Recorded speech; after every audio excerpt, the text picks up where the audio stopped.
so they say. Now second weekly fighting power play. Humanity won't take a breath from beating on each other. Now the aliens have left. You heard it right. And now they're gonna shooting at each other all night. And it seems so strange, but maybe those darkoids go to our brains. All I need is a chance of back hands reading me. I won't even pray unless you give me wealth for some power play. Raise that rank, raise it higher, raise that rank, at least it'll never expire.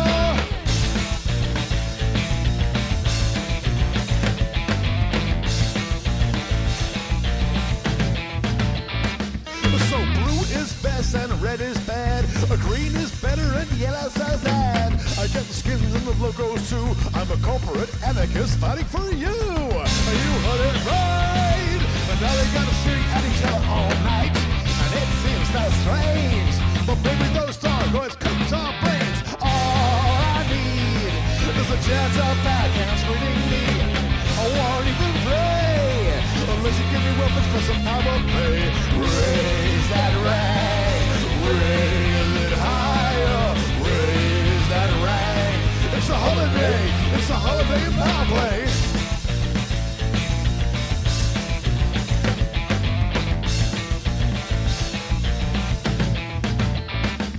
Rank 1 takes the thing, but you gotta play. Rank 2, 2,000 merits, okay. Rank 3, 5,000, 4 is 9, 5 is 15, this is fine.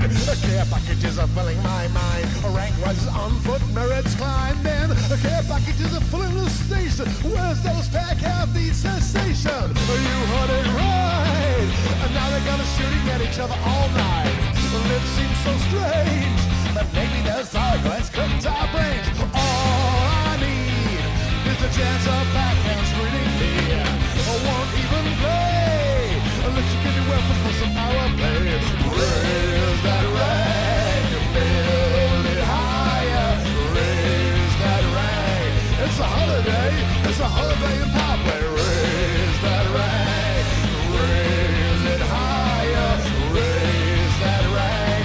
It's a holiday in power play. Raise that rank, raise it higher. It's a holiday.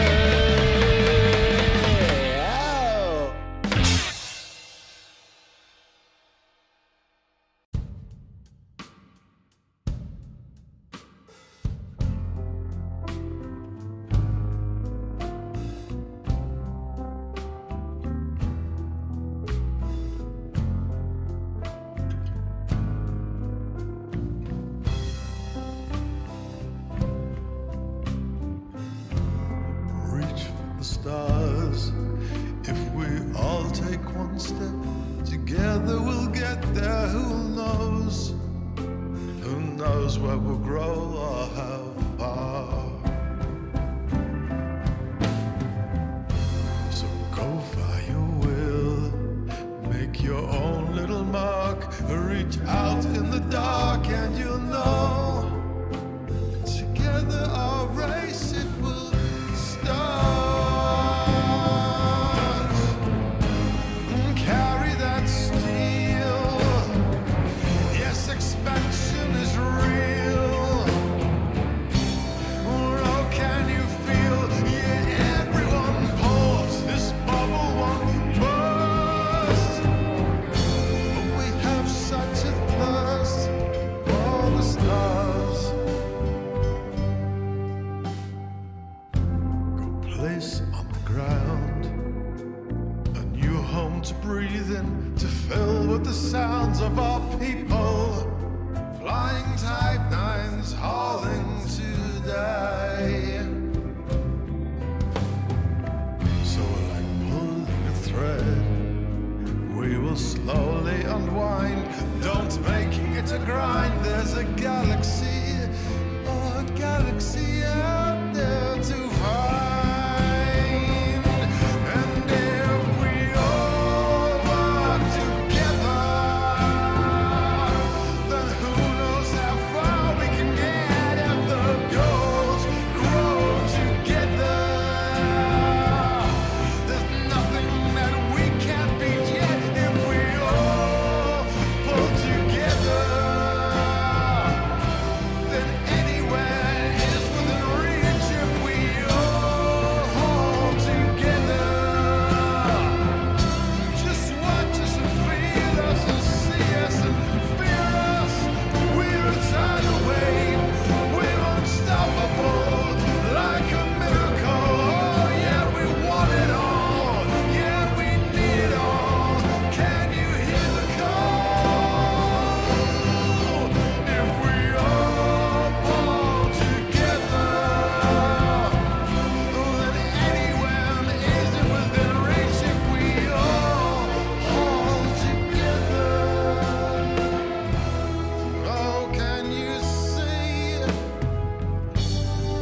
da da da da.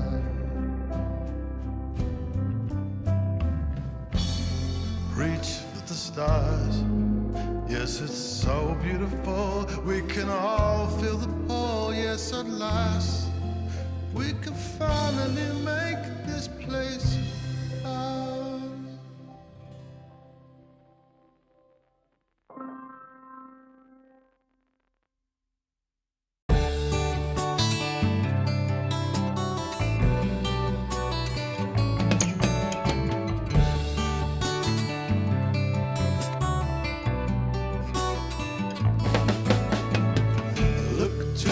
Skies, the cauliflower people are coming soon to save your lives. The far God is coming, this is true. We'll be together in our wonderful soft cocoons, deep in a maelstrom. Billions of us will be there soon because everybody knows coming to save you from your neighbors.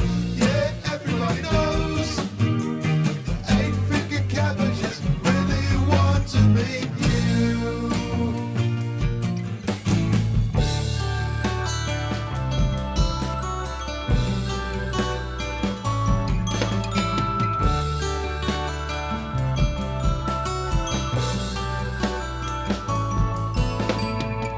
It's plain to see the cauliflower people are coming for me. They surround us here like a lovely hug from a cuddly bear. We'll be together in our wonderful sweet cocoons, deep in a maelstrom. Billions of us will be there soon because everybody knows they're coming to save you from your neighbors.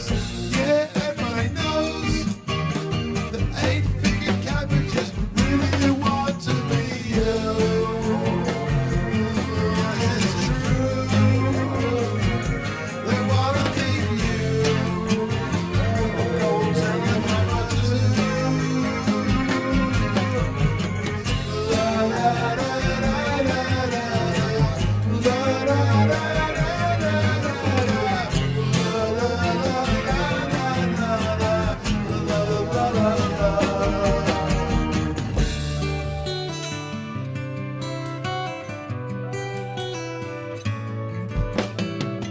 Look to the skies, the cauliflower people are coming to solve those caustic clouds. Nothing but gifts from an angry God. He'll come and take you, place you in your shell. When we emerge, we will be full of cheer, full of joy.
constantly dreaming of that next module of that the next ship. Rudy wanted everything, but all he found was shit. Let me find something wild, 'cause I want a bigger ship. Blow my mind, laser mind me into a bigger ship. The pit expired was all that he heard. Just give me platinum, he muttered, splurged. Digging deeper in that dusty old ring, a sad bell his tail, but one he couldn't win. There ain't no cold diamonds here, he said, just these rocks all spinning to infinity. My limpet's banging his head on the stone. Does he wanna come home, or should I throw him a bone? Let me find something wild, 'cause I want a bigger ship. Blow my mind, let's remind me into a bigger ship. Then a shadow, the picture was right. Hot points are popping, a triangle arrives. What are you carrying? Was a remark. Rudy didn't know what to say.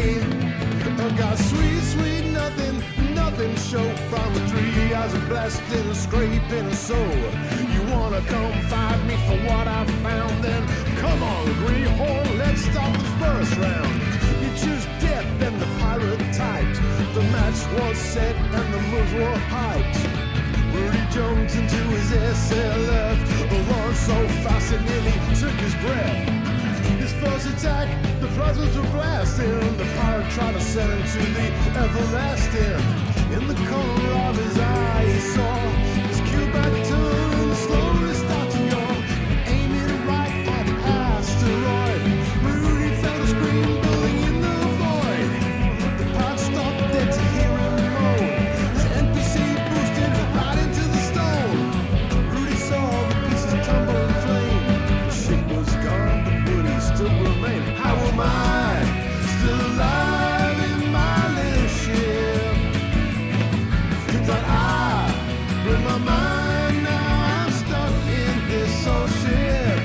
How am I still alive, stuck in my little fighter ship?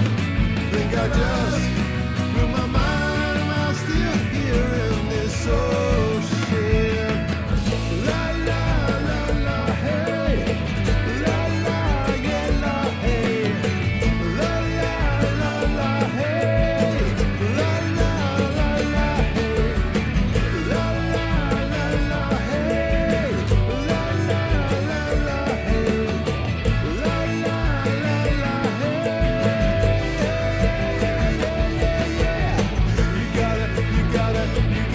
You gotta find a little bit until you get a bigger ship. You gotta find a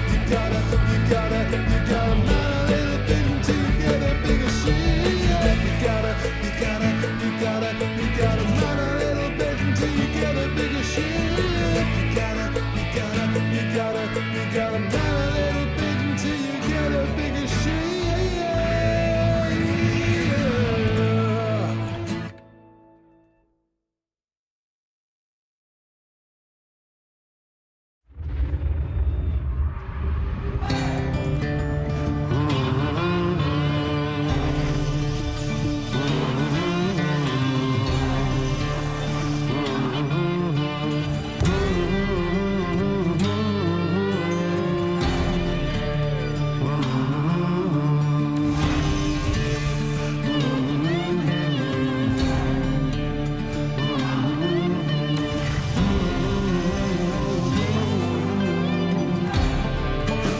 The galaxy calls, a chant from the stars to come live in the core. We'll jump together, my friends. Every flash of light's another hand to carry the weight. Jump on board into those cars. Or will the wandering souls come and lend a hand for the distant worlds?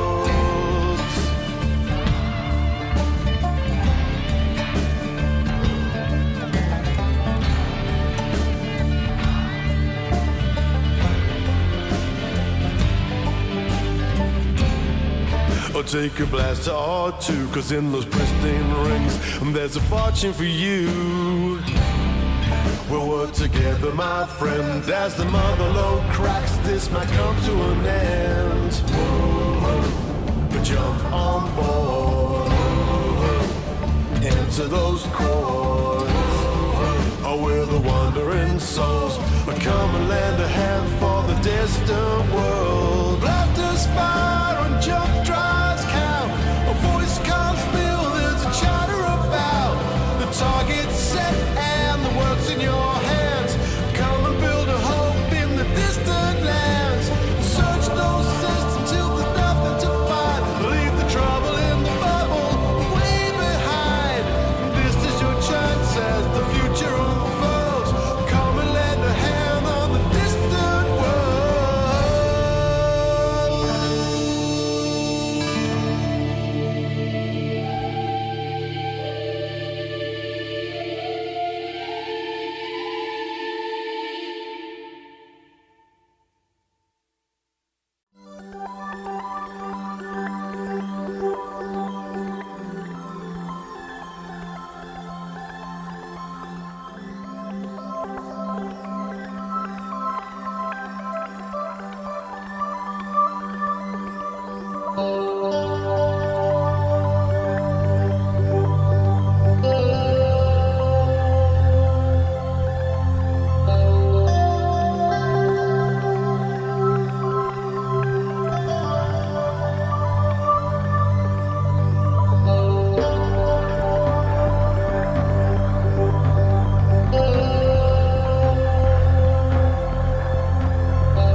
Hello and welcome to Lave Radio. Greetings and welcome to Lave Radio. Greetings, Commanders. Greetings, Commanders. The show that talks about the universe of Elite And the development of the computer game Elite 4, known as Elite Dangerous. and the fantastic community that surrounds it. Broadcast from an orange Sidewinder and hosted by a vending machine technician.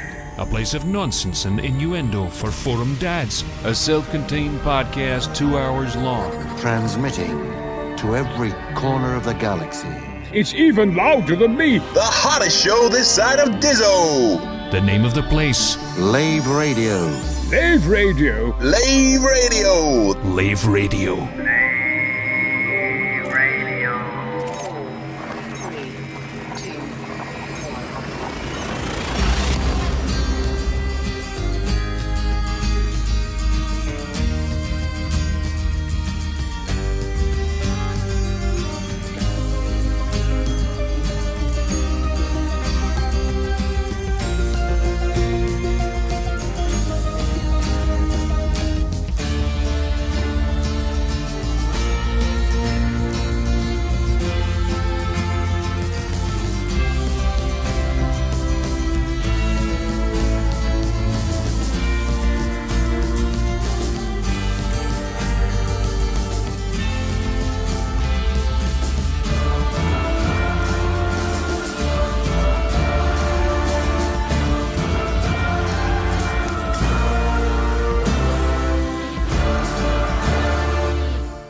Greetings, Commanders, and welcome to episode 565 of Lave Radio, the show that likes to talk about the universe of Elite Dangerous and the fantastic community that surrounds it.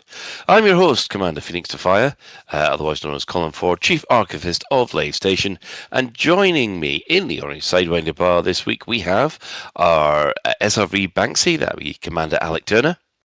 Hello, evening all. Evening. We've got our Staff Liaison Officer, that's Commander Psyche, otherwise known as Claire. Hello. And we also have our Head of Health and Safety, that would be Commander Ed Levice, otherwise known as Ben. I mostly talk to dirt. Sometimes insects. Oh, well, yeah, at least you're able to talk, because this last week has been difficult. So, if you wish, you can join us live. I do believe we have the Chris Mark IV hanging out in-game, and Ben's flying around as well, somewhere with Distance Worlds 3, I'm assuming. I'm on the Odysseus, which is going to be jumping in 15 minutes. Ooh, lovely. Right, well, if you can't get to us in-game, you can always join the Twitch chat channel, which you can access through laveradio.com/live, click on the live chat, or you can go straight to twitch.tv/laveradio, or even look up Lave Radio on YouTube, because we're doing it there as well. So, let's just go around the crew and see where they've been this week. We'll start this week with Psykit. Oh, I'm ill. I'm so ill. Chris went fishing on Saturday morning, and he came back, and over the course of like an hour, I watched him go from being perfectly happy, healthy Scotsman to snot incarnate and incredibly ill all over the like. Woe is me, ill on the sofa, really not doing well, and as the giving soul that he is, he has passed that illness onto yours truly. I am, oh my gosh, it's gopping over here. I feel like utter shit, which is great. I love that for me, because also I've been like laying in bed until like the early hours of the evening because I've had no energy to get up, and I've just been like feeling like shit. But I got up yesterday, walked down, turned on my computer, and got an error on my computer when I turned it on, saying one of your drives is about to go. One of the drives that is plugged in is about to go, and it just so happens it's like the drive that's plugged into this is about to go, but it just so happens that I have two drives that are exactly the same name. They have exactly the same model number. So, and I don't have a note of which drives are plugged into which SATA ports. I think I know which one it is, but I'm you know when you're 90% certain about something. And it's just like maybe it's not that one. So we've a new drive. A new drive has finally arrived. That's another entire story, which is a problem because it was supposed to arrive today, and I was going to work on it today, and it turned up an hour ago. Did you manage to actually get a drive without losing a kidney? Yeah. Well, I'm awfully.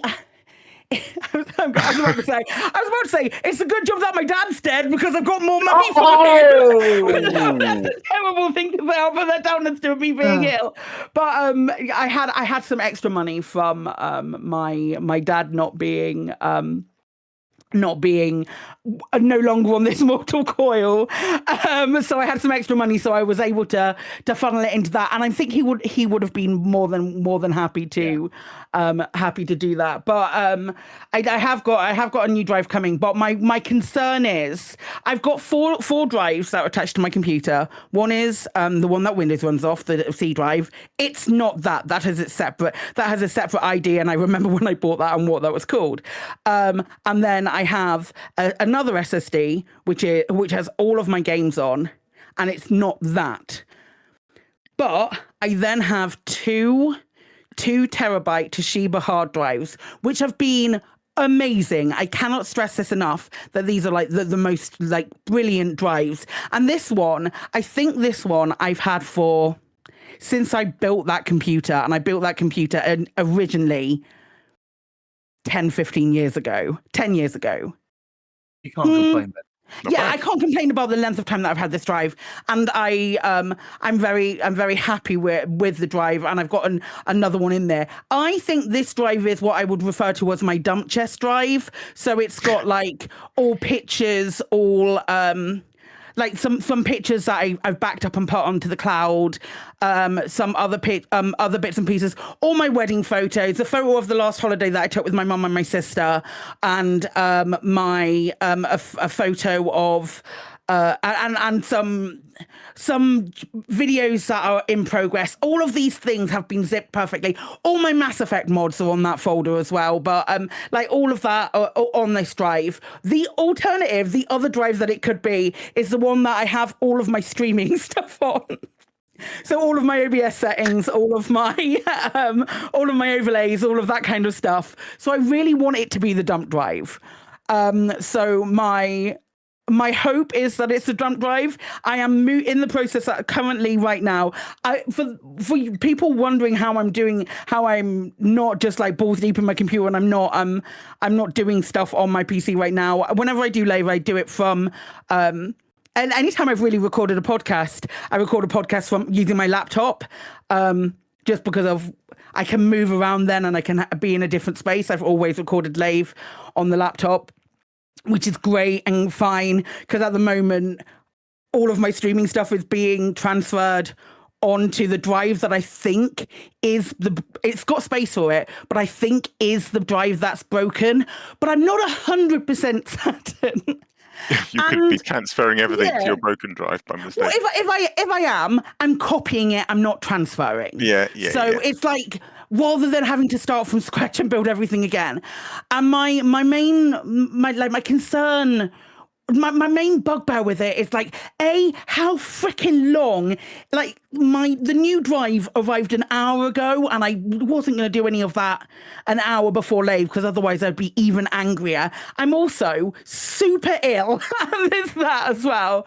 And it just like I could have handled the drive being out if I didn't feel so ill, but because I feel so ill on top of it, it's like things compounding on top of each other, and I'm just like, God friggin' damn it! What have I done in game? I don't mean to brag, but I've not played Elite because my computer's fucked. I'm not even logged in to do to check on private group access and those kind of things. I've done none of it because I don't want to load anything too strenuous, because I don't know which drive it is that is the one that's going, and I don't want to do anything that's going to exacerbate that drive going down and not having removed any of the stuff. But And it's really annoying because I'm really enjoying. There's a couple of games that I'm really enjoying at the moment, and there's a few other ones coming out, and it's really. I'm stressed, and I want to talk about Elite Dangerous. People seem like they're having fun in Elite at the moment, or they're taking breaks, and good for them. That's me done, Colin. Oh, well, I'm glad you got that off your chest at least. If it's only that cough as well. I mean, that description of Chris coming home sounds very much to me like a trip from Edinburgh to Dundee, to be honest. So yeah. Right, okay. Alec, are you full of the lurgy as well, or have you? No, I'm Good.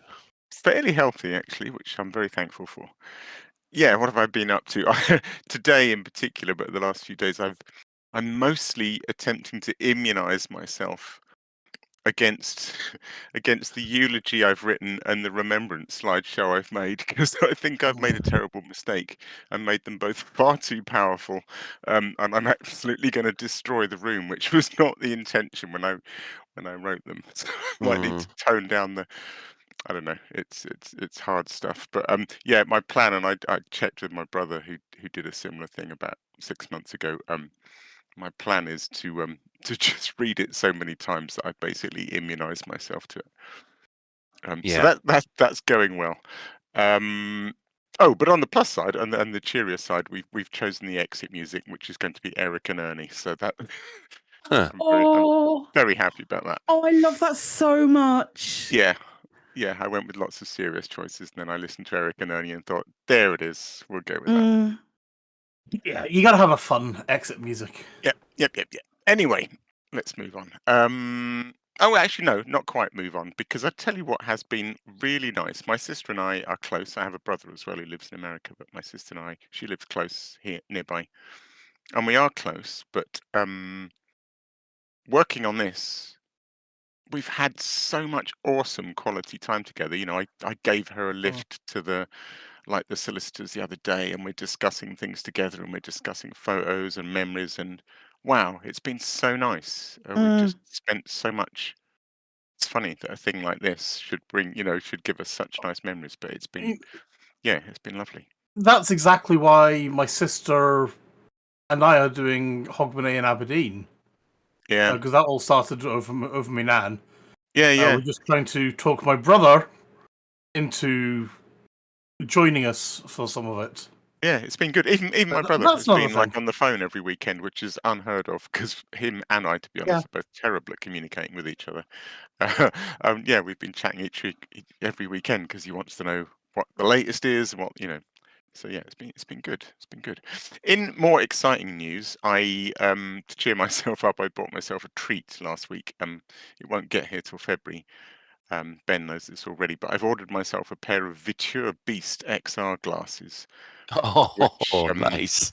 Yeah, I've been watching them since last year, Viture and XR1, and trying to make a choice. And the Beast glasses did sound awesome on paper, but when the reviews started dropping like early last week or just before I've just watched like dozens of video reviews. They sound stunning. So for those of us who absolutely have no idea what you're talking about. Right. Sorry. So yeah, so I was only recently introduced to this concept. So a pair of XR glasses basically look like a big pair of Ray-Bans. Not even that big. You could almost get away with wearing them out in public, and nobody would know that they weren't just sunglasses. And basically, all they do, all they do is they're an external monitor. So when you put them on, you can see you can change it, but 50, 60, 70, 100-inch screen in front of your eyes. And basically, you can do things like it's got electrochromic dimming, so you can change the transparency. So if you're sitting down to watch a film, you can basically black out what's in the room, or you can have them fairly transparent so that you can work, for example, and see the room at the same time. You can pin the virtual screen that you can see when they've got them on. you can either have it like follow your eyes, so it's always in front of you, or you can literally pin it in space. So it's basically just a different way of having a big screen that you can put in your pocket. So I'm going to use it mostly for watching films, like when I'm on holiday or when I'm traveling, or just when I'm sitting on in a comfy chair at home. I believe they're freaking awesome for things like portable game consoles. Yeah. Because you Yeah. literally you just plug them in, put them on, and you've got a massive 120-inch screen in front of your eyes. I can see some comments in quote. I think Dr. Crunch, if you Google for Viture Beast, Viture, you'll find it easy. They've got a whole range. Viture Beast is their top, and you're looking at about 350 to 400 quid for a pair. They're not cheap. No, but the Vive equivalent is well, they haven't even released it yet, but I know that'd be a lot more expensive. But I mean, what they're Good not. question, actually. How much is it for a 1440 to 4K monitor? Yeah, it's a good question. I mean, probably cheaper. I was going to say cheaper. Are they more expensive than a monitor? Don't know. No, and that is the right question. I think what they're not is that they're not augmented reality glasses. So they don't do anything like put little floating name tags in front of your eyes, or they don't display the time of day or your notifications or reminders unless you plug them into a phone and that's what's being displayed on the phone. They're really just another monitor that you wear and put in your pocket. And yes, as Chris Mark IV says, they also have a they're quite a cool company, Viture. I quite like their marketing. I think they're kind of on the ball and get that these are cool and they need to be sold as being cool. So yeah, they kind of have a partnership with Cyberpunk, so you can get a pair of officially Cyberpunk branded XR glasses. Yeah, I've just linked them in Twitch for anyone who cares. Nice. So yeah, I shall report back, and I will definitely be bringing these to any conventions this year. So if anyone's curious, then they can come and find me. Yes, I am. Yes, I am. Hello. Yeah. Very curious. I need to try and catch up with you, Alex, so we can compare and contrast. Yeah, I'm very curious because Ben's got a different model from Viture. He was less patient than me, though. Yeah. I've got a software model. Alec has the software. They're doing everything in hardware. Yeah. And I'm interested in I'm very interested in what is. Yeah, I'll be curious to compare. So basically, it is a pair of glasses, but it doesn't have kind of head tracking or anything like that. Well, it does. Yes, it does. So if you think about the fact that you can pin the monitor in space and it doesn't follow your eyes, that has to do tracking to do that. Yeah, fair enough. Otherwise, the monitor would just float around the room with you. So my ones have got 2 grayscale / infrared cameras and giving stereo thing, which is meant to do 6 degrees of freedom. Yeah. But all of that is done in software. Oh, I see. Right, gotcha. So I need the drivers on my phone to support it, or the drivers on my laptop to support it. Oh, I must admit that does look quite. As far as a tech geek is concerned, that does look quite. Yeah, no, it's nice stuff. The other thing, let's get back to the subject at hand. Yeah. So in game, Distant Worlds 3, and That's the thing. I've done a real 180 on this. It was really not many weeks ago. I wasn't particularly interested. And then I think it started when I started doing the time trials. I thought, I'll make some time trials for you guys that are going, so that you've got something to do in the week leading up. And the more I saw how many people were really engaged with doing those time trials, they've been so popular. We've got like 30 odd entries on every single one of the leaderboards, which is really good for those ED Copilot time trials. And I started chatting with people and meeting just other players at the headquarters, and I got swept up in it. So I'm fully committed now. I've got 4 or 5 ships on the lead fleet carrier. We had a fantastic SRV racing event on launch day. I couldn't stay for the mass jumps, but I was there for about 2 hours guiding people around a SRV race course, and we had about a dozen of us, which was lovely. It was a really nice group doing all sorts of different races together. And then so I didn't do any mass jumps, and then literally this morning Sunday was a bit of a sort of quiet day. So literally this morning I woke up, logged in, and I was somewhere different, which is very exciting, especially to someone that doesn't have their own fleet carrier. To be on someone else's that's just jumping and jumping and jumping, and every day you log in, you don't know where you're going to be. So it's super exciting. I logged in, looked at the galaxy map, and we're properly on our way. So the thing I wanted to touch on was there was certainly on Sunday a little bit of disquiet around the idea that it slowly started to dawn on people that the plan is that the first week the fleet carriers are just going to be jumping, jumping, jumping, jumping. So we're going a long way before it starts properly, and people started to think, hang on a minute, what am I supposed to do next week? Like, I can't just spend a week on the fleet carrier because Frontier really haven't given us much to do apart from run from the bar to the the front deck and back. But actually, the reality is really fun because so what happened to me this morning? Just to give my sort of story, I suppose, is I logged on. The fleet carrier that I was on didn't have a scheduled jump. Quite probably the owner was asleep. I don't know what the time zones are, but so the owner, nothing was happening. But obviously it could. I could jump off, I could go off exploring, and 10 minutes later the owner might log on and start moving, and I'd get left behind. So what I did is I went and had a look at the galaxy map, and there's 4 fleet carriers. I'm on the Odysseus, which is kind of the primary one, I guess. And then Distant Suns was actually about 700 light years ahead of us. And I thought, okay, that'll be fun. I'll jump off here and I'll go and catch up with Distant Suns. So I did that. I got to where the Distant Suns was, and I couldn't land, which kind of took me a second before I realized, oh shit, it's in lockdown and is about to jump. And then I'm sure most people know this, but what you can do is you can look at it in your nav panel, and it'll show you its destination system. So I made a note of its destination system, plotted myself a route to its destination. Now, bear in mind, a fleet carrier takes about 15 minutes in the sort of warm-up phase and from plotting a jump to actually heading off, whereas my 75 to 80 light-year jump range Mandalay can do that in like 7 minutes.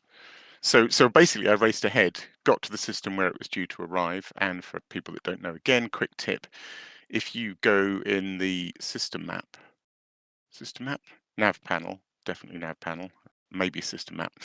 If you look in the nav panel,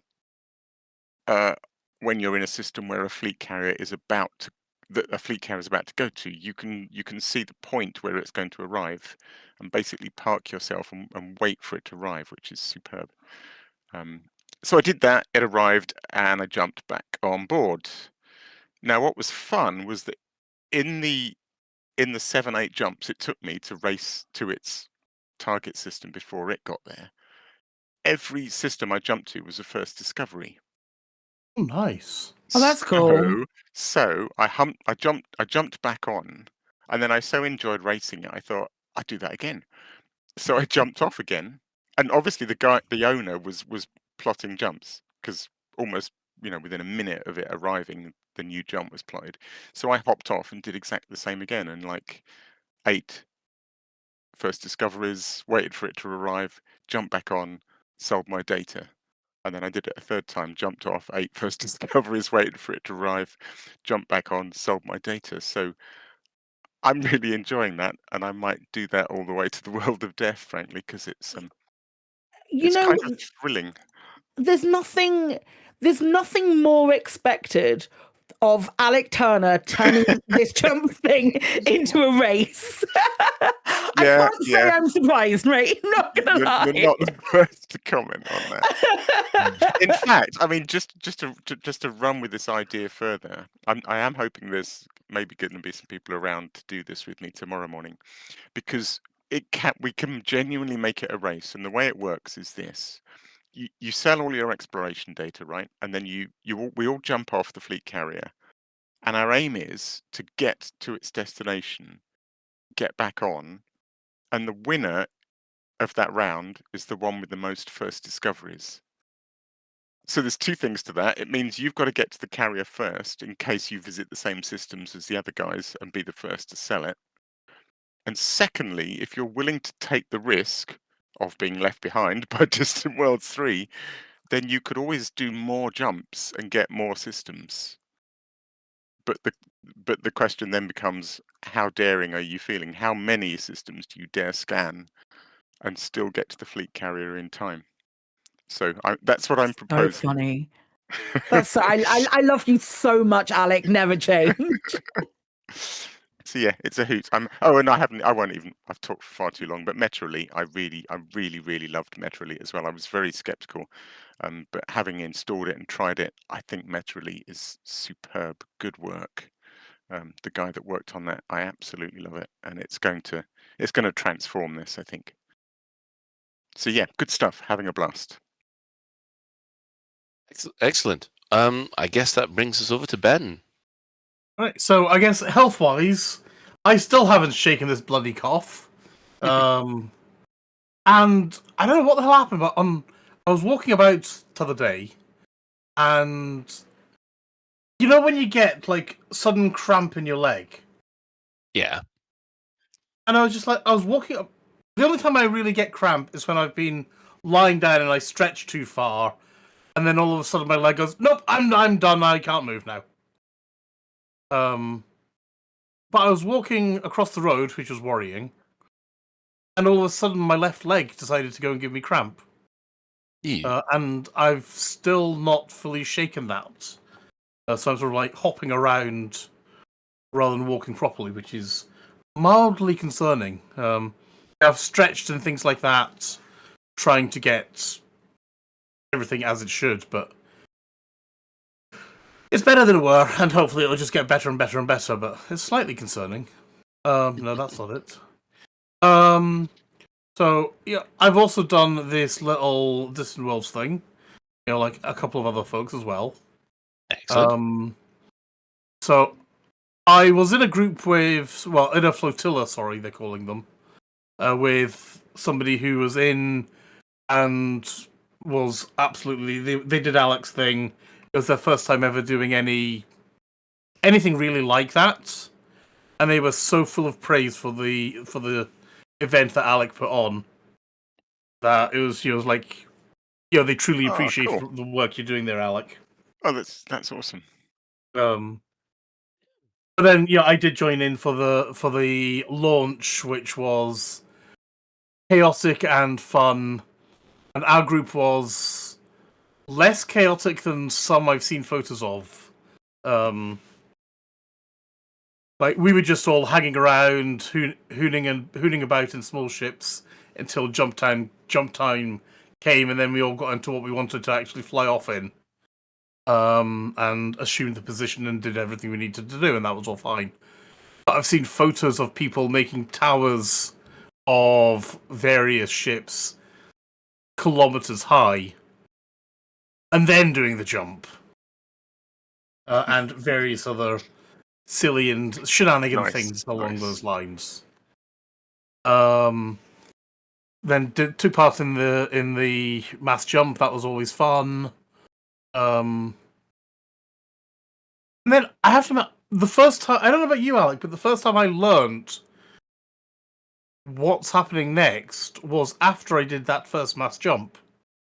Because I was like, okay, where the hell are we going to go? And I was like, okay, yeah. Okay, could everybody now please? Yeah, funny enough, for me, it was Metrolite. I had Metrolite running, and a new mission popped up, which was basically to land at the World of Death. Obviously, it's a bit premature, but that's how I got wind of where we're going. Yeah, I got wind of we're going to World of Death via the FleetCom Discord and saying what they're doing. But I was just like, I was assuming this was going to be like DW2, where I was like, okay, we've all done our jump, and the next waypoint's 10,000 light years off. Go! Yeah. And I was just expecting that. I was like, oh, okay. No, we're going on a magical mystery tour, and we don't know where we're going. Yeah. I like it. Well, we do know we're going to the world of death. But that's only for this weekend, because then next week we're also going on another tour, aren't we? Somewhere Yes, else. I think this is the long. I could be wrong. I'm sure I read this somewhere that this is the longest leg. So this first week-long stretch of carrier jumps is really. It won't be like that every week because like this week, as apart from me fucking around turning it into a race, the only official thing they've got on is a CQC night because officially everyone's supposed to be sat quietly on the fleet carrier. So I don't think they're doing much more of that, which is a shame because I'm enjoying it now. But no, I think this is the only really long stretch. Yeah, I mean it's nice. I know it's been nice just hanging out on the fleet carrier, just chatting away with folks as well. And then, sort of, as you say, we land and everyone jumps out, flies about for a bit, and then quickly jumps back in again. Yeah, it's fun. Oh, and yeah, so I've been doing that, and then I've been doing, I've been playing Expedition 33, and doing my best not to get broken by that game. Good fucking luck, my guy. I'm so sorry. I was needlessly aggressive about that game. Good luck. I adore STL.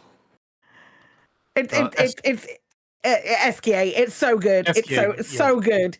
It's very French, but it's so good. It's incredibly French. I mean, I love the fact you can get a baguette as a weapon. It's the whole outfit, my guy. The whole outfit. Yeah. The baguette outfits are brilliant. Yeah, Sorry, so, I mean, derailed. I'm just getting images of Final Fantasy crossed with Hello for some reason. I mean, you could probably be. You're about right. There are definitely Final Fantasy homages, maybe. Or with this being French, maybe they're homages. Yeah, it's. I've never played Final Fantasy, so I don't have a point of comparison. But it feels very like what I would expect those sort of games to be.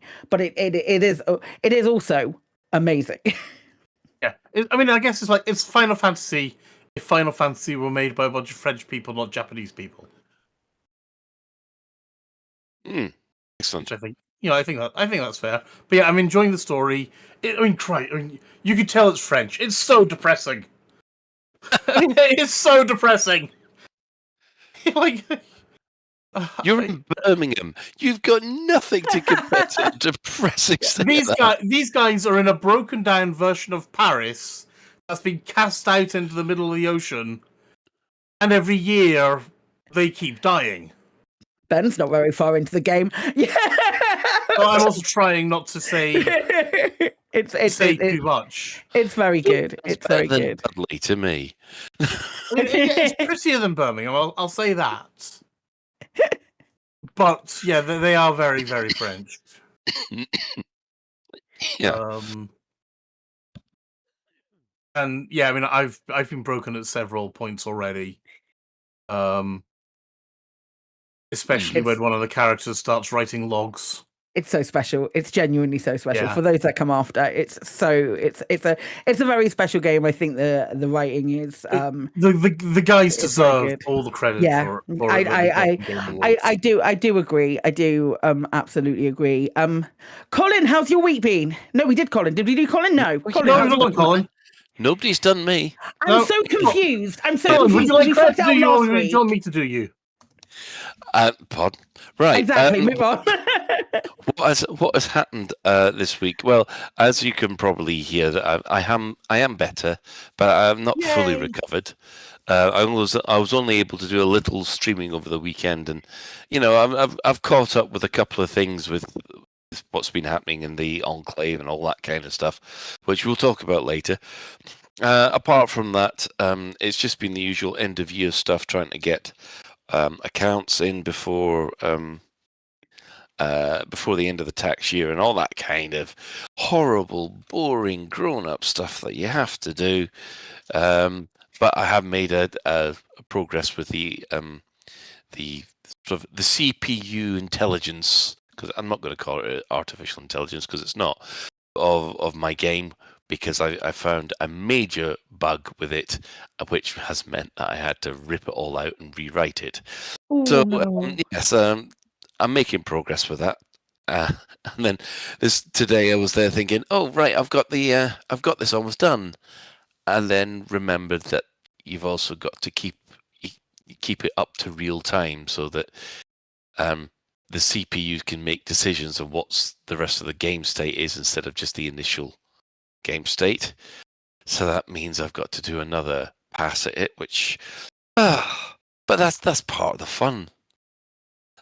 Yes, and definitely still doing stuff for the Emperor and the Enclave. I haven't managed to work on any of my refineries yet for my main character. Although I am out in a nebula, almost at Colonio in the Caspian, and still loving it. Still loving the Caspian as an explorer ship. And if you can't land it, that's your problem, not mine. Right, so let's move on. Because we've touched on a bit of Distant Worlds there. That's the... I guess that's why it takes so long for us all to get through it. Development news. What have the devs said this week? Well, they haven't said anything specific, but Frontier did release their interim results for the first 6 months to the end of the year, and it does look like there's good news with Elite. So. 3 bits of Elite news. We now know that Elite Dangerous brings in approximately 6% of FDev's revenue. Now that's down from 9% last year, but because revenues have gone up, it's just that ours hasn't gone up enough. You'll see. I'll explain why in a minute because, yeah. Dinosaur. Yes, dinosaurs. Dinosaurs. Oh yes, dinosaurs. Elite has pulled in over 141 million in revenue for FDev over the last 12 years. That is pretty impressive. Not bad. Yeah, I mean, admittedly, the highest one is Planet Zoo, which has got 158. But wow. the said about that, the better. Well, for us, but it's good for them. Than Planet Coaster. Oh yeah, I mean, yeah. So Planet Zoo,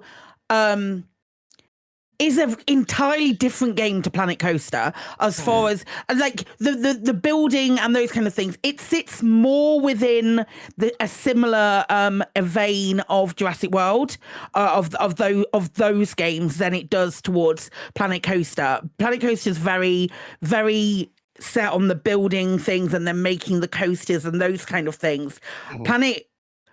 Planet Zoo has cute animals in it, and I can't stress enough how much of a pull that is. Zoo of Sand Cats, my guy. I can't wait for 3. It's going to be amazing. And on top of that, the Microsoft bought all the animals. Because they licensed the animals from Frontier. They're so good. They're so good. They have such a good art team. The flights and thing. Yeah. So overall, Frontier have they've made quite a lot of profit this year so far.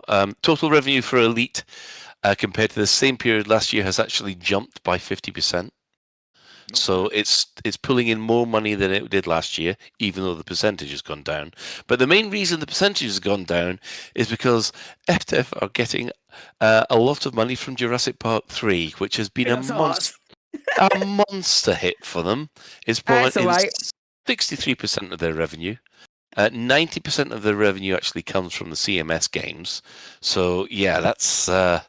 It's so good though. They've just announced. They're very slowly, which I think is a really fair play to Frontier for this, but they're very slowly integrating all of the base game dinosaurs. So the base game family unit dinosaurs that were in Jurassic World Evolution 1 and Jurassic World Evolution 2 are being gradually, like the rest of them are being gradually added as family units to Jurassic World Evolution 3 as free updates, as like free free dinosaurs to the game, which is a really cool thing in not making people pay anything else for dinosaurs that we've had before. But then they also did the Dino Kairos, which was from a DLC from 1 or 2, but that came in for free for a game. So they're testing a lot of different waters with new dinosaurs and free dinosaurs and that,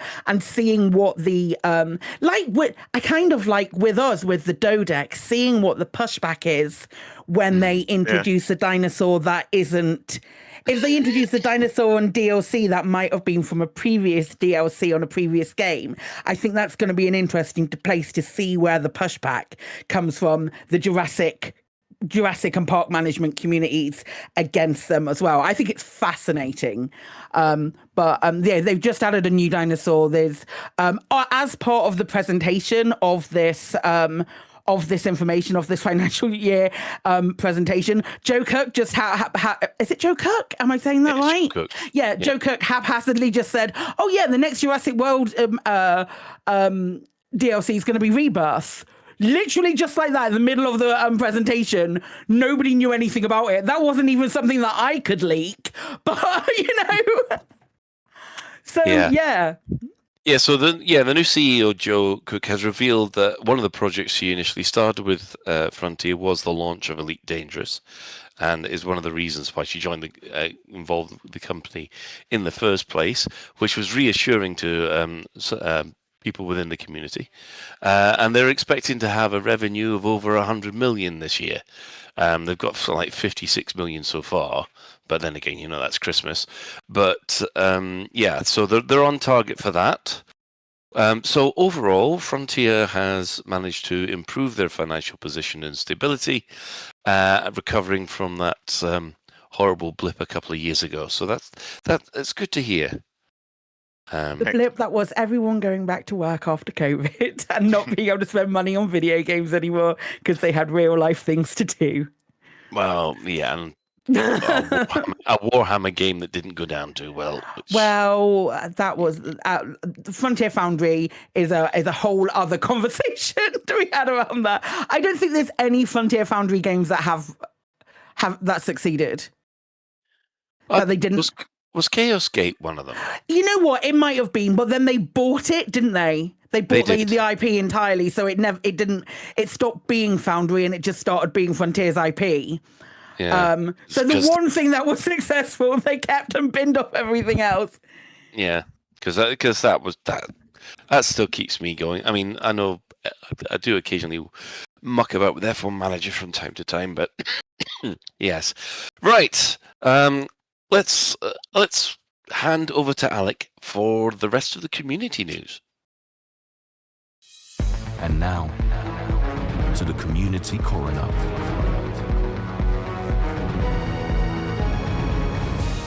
It's a dead game, innit, mate? Right, so we have 7 items on the list. Let's rattle through these. So first up is a thing I stumbled across on Reddit called the Contubernium Edition 36. So I've missed out on a few of these. It's basically a twice monthly newspaper produced by the New Carthage Network for Lavinia's Legion. So it's a kind of Lavinia Legion focused, written, published newsletter.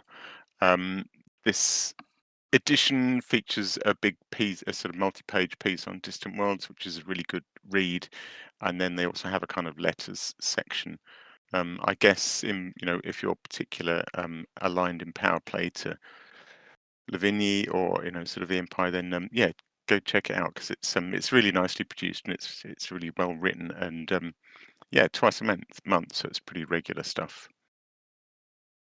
Next up, another thing I spotted on Reddit that definitely caught my eye. It's a group called Club Neverest. Let's just read the blurb. Club Neverest is an on-foot casual mountain climbing club who also occasionally do other activities. We have no official squadron requirement to join. We do one official on-foot Odyssey-based event per month and catalogue the best climbing locations we can find for our members. If this sounds like your kind of fun, or if you just want to come and say hi in our Discord, join at the following link. And then there's a Discord link which we will include in the show notes. So yeah, a bunch of people that for their kicks of a weekend go climbing mountains on foot. I love this. I love it too. It's great. This is so cool. This is so like different. Do you know what I mean? Yeah. It's so different. That's so cool. If I wasn't on Distant Worlds 3, I'd be there. So yeah, when I get back, I'm definitely going to be paying Club Neverest a visit. Club Neverest, as some may have noticed, is named after the legendary mountain pre-Odyssey, Mount Everest, which I think was the highest mountain that people had found in the galaxy. Sadly flattened in Odyssey, but there's still some good ones out there apparently.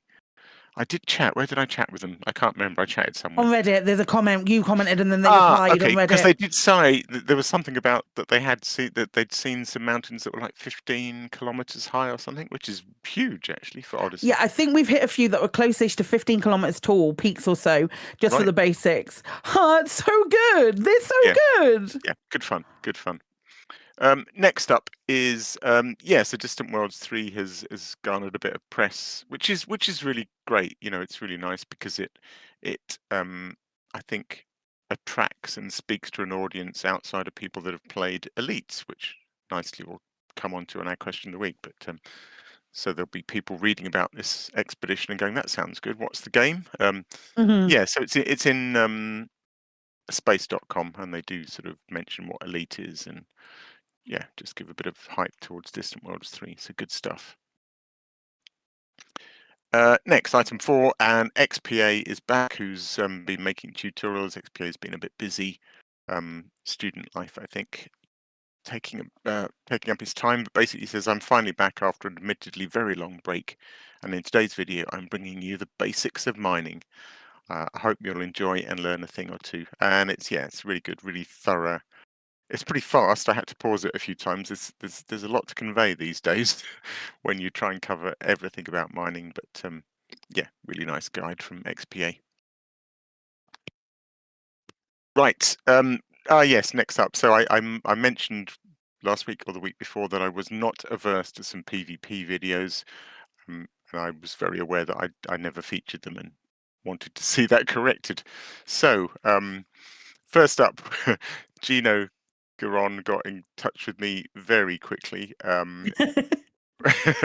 with a video called 1-800 Bounty Time. So Gino Garon does do a little tiny bit of sort of griefing, sort of maybe. Sorry, but it's often very funny and done in pretty good spirit, and often with a kind of role play theme to it. So 1-800 Bounty Time. The write-up is, there's a large contingent of Elite Dangerous players that seem to want the game, as unlikely as it is to happen, to be squeaky clean, law-abiding experience with real-world style consequences for anyone who steps out of line.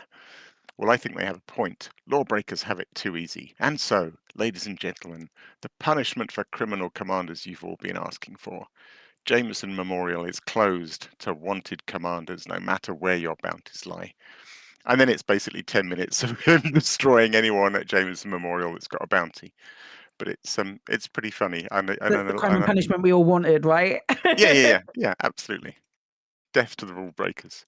There's a part of me that can kind of get behind that. Yeah, and I did have a little banter with him because I did ask, do you let them know why they're being attacked? I do think that's important. I know it's a pain, but you can stick it on a macro and press F1 and it can paste in chat. I'm a bounty hunter and I'm killing you for your bounty, because I do think otherwise, I think that makes a difference. I think if you get destroyed and you just think, some people won't even know they've got a bounty. There'll be new players, they'll have done a crime, they won't even realize, and they'll just think, oh, bloody griefers, I'm off. But I think if you just say, I'm attacking you for your bounty, that makes a little difference. And he said, I think he mostly does. It's very funny. It's a good video.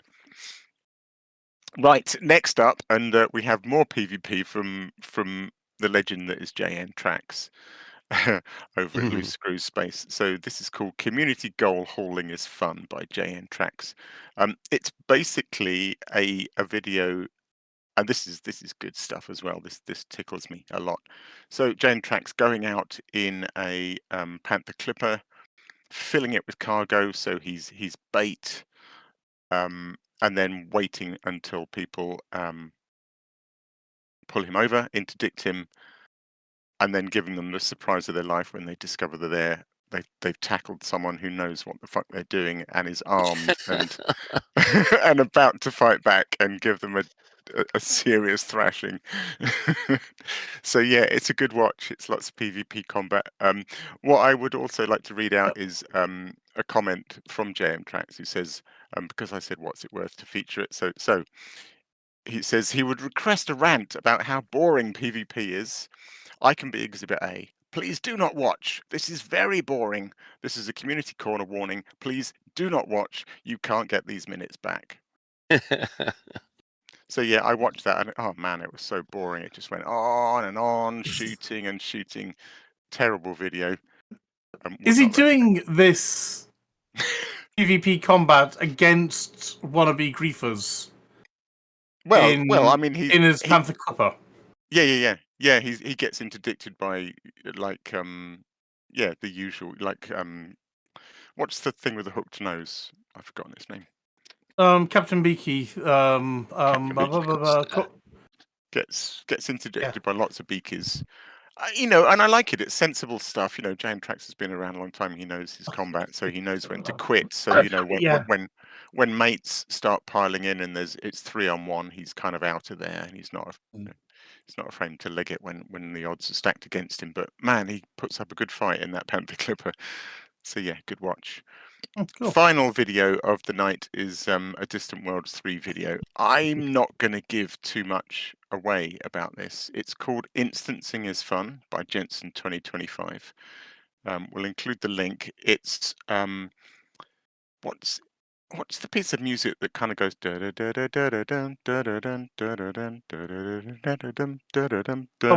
track it, but I don't think it's that, is it?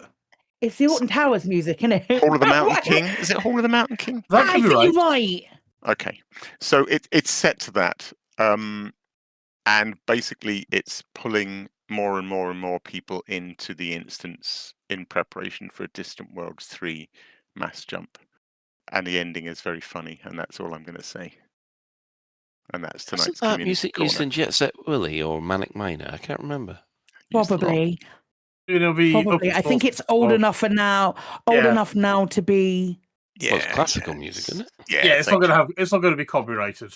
No, it's good. I think I've probably used it. Anyway, so if you have a community event taking place soon and you'd like to shout about it across the airways, tweet the crew or blue sky the crew at Lave Radio.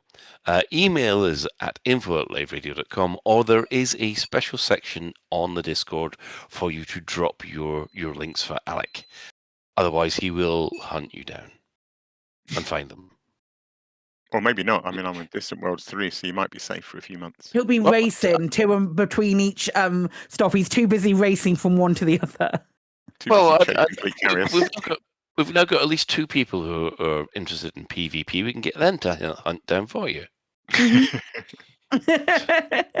We'll contract you, Mal. Contract PvPers out. Right, anyway. Info info@laveradio.com? Never mind. In-game events. What has been happening this week? Well, there's only been one Galnet news item, and that has been that the Distant Worlds expedition preparations have concluded successfully. So, effectively, everybody made a lot of money, and also a lot of people got the new class, the new special cargo rack. Which was that a premature release? Didn't that article come out before the thingy finished? I did it. Whoops. Yeah, I think it did. I saw a lot of people going, "Oh, so it finished then." Has it finished? It has finished now. According to Apathis, it was about an hour and a half before. But okay. Well, it's not. It was pretty obvious that obviously. Level 1. CG only fails if you don't pass level 1. So So yeah, it worked. They've announced news, and that's it. So we hurriedly await the next in-game event news, whenever that will be. Right, that brings us to the Power Play rankings for this week.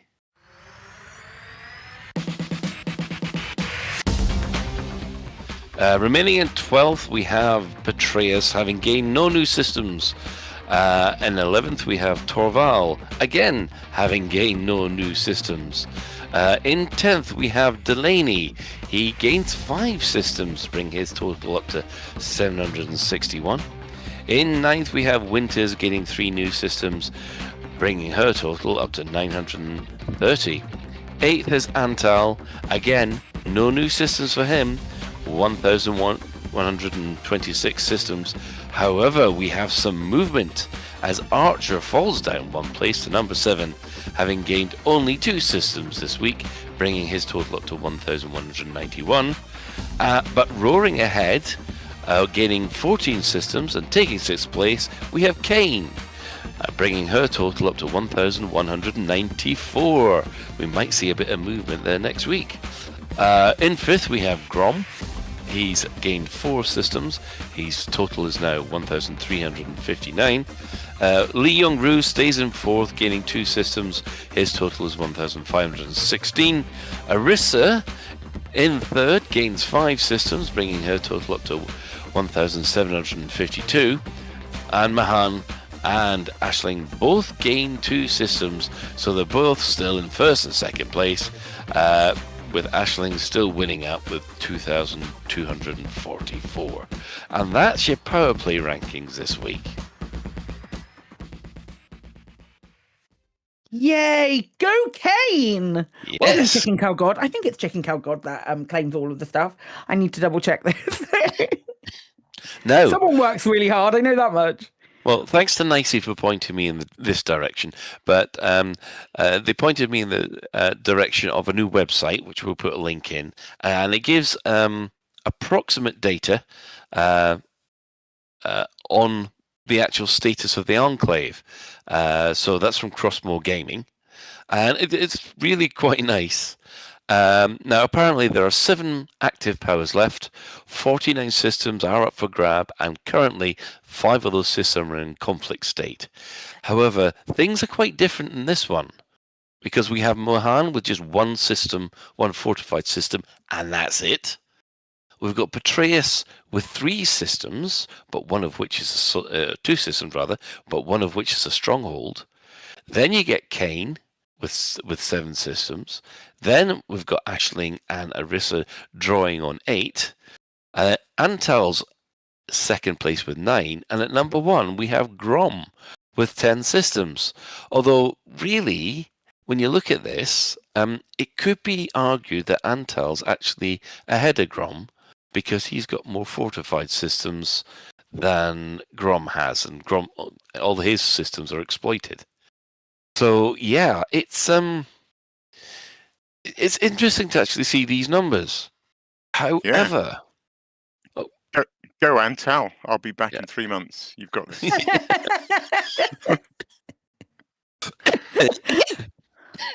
Yes. However, there has been controversy. This week, a lot of the Discords who were involved with this have now decided that they're declaring an undermining ceasefire. So that means they're just doing defensive work. No offensive action for at least 2 weeks. So they're not trying to take over other people's systems. I mean, it's up to various players if they want to ignore it. But you know, if you are in the Discord and you go and try and do it, then the people in the Discord reserve the right to kick you off the Discord. Which, yeah, I'm not a fan of this, to be honest. Why are you not a fan of it, Colin? Well, I don't know. It's just it feels like it just felt like a lot of people in the Discord thought, I know, let's really just screw this up. Yeah, I haven't seen a good reason for this ceasefire. Like, what's the objective? The thing that I've seen. Do they want a stalemate?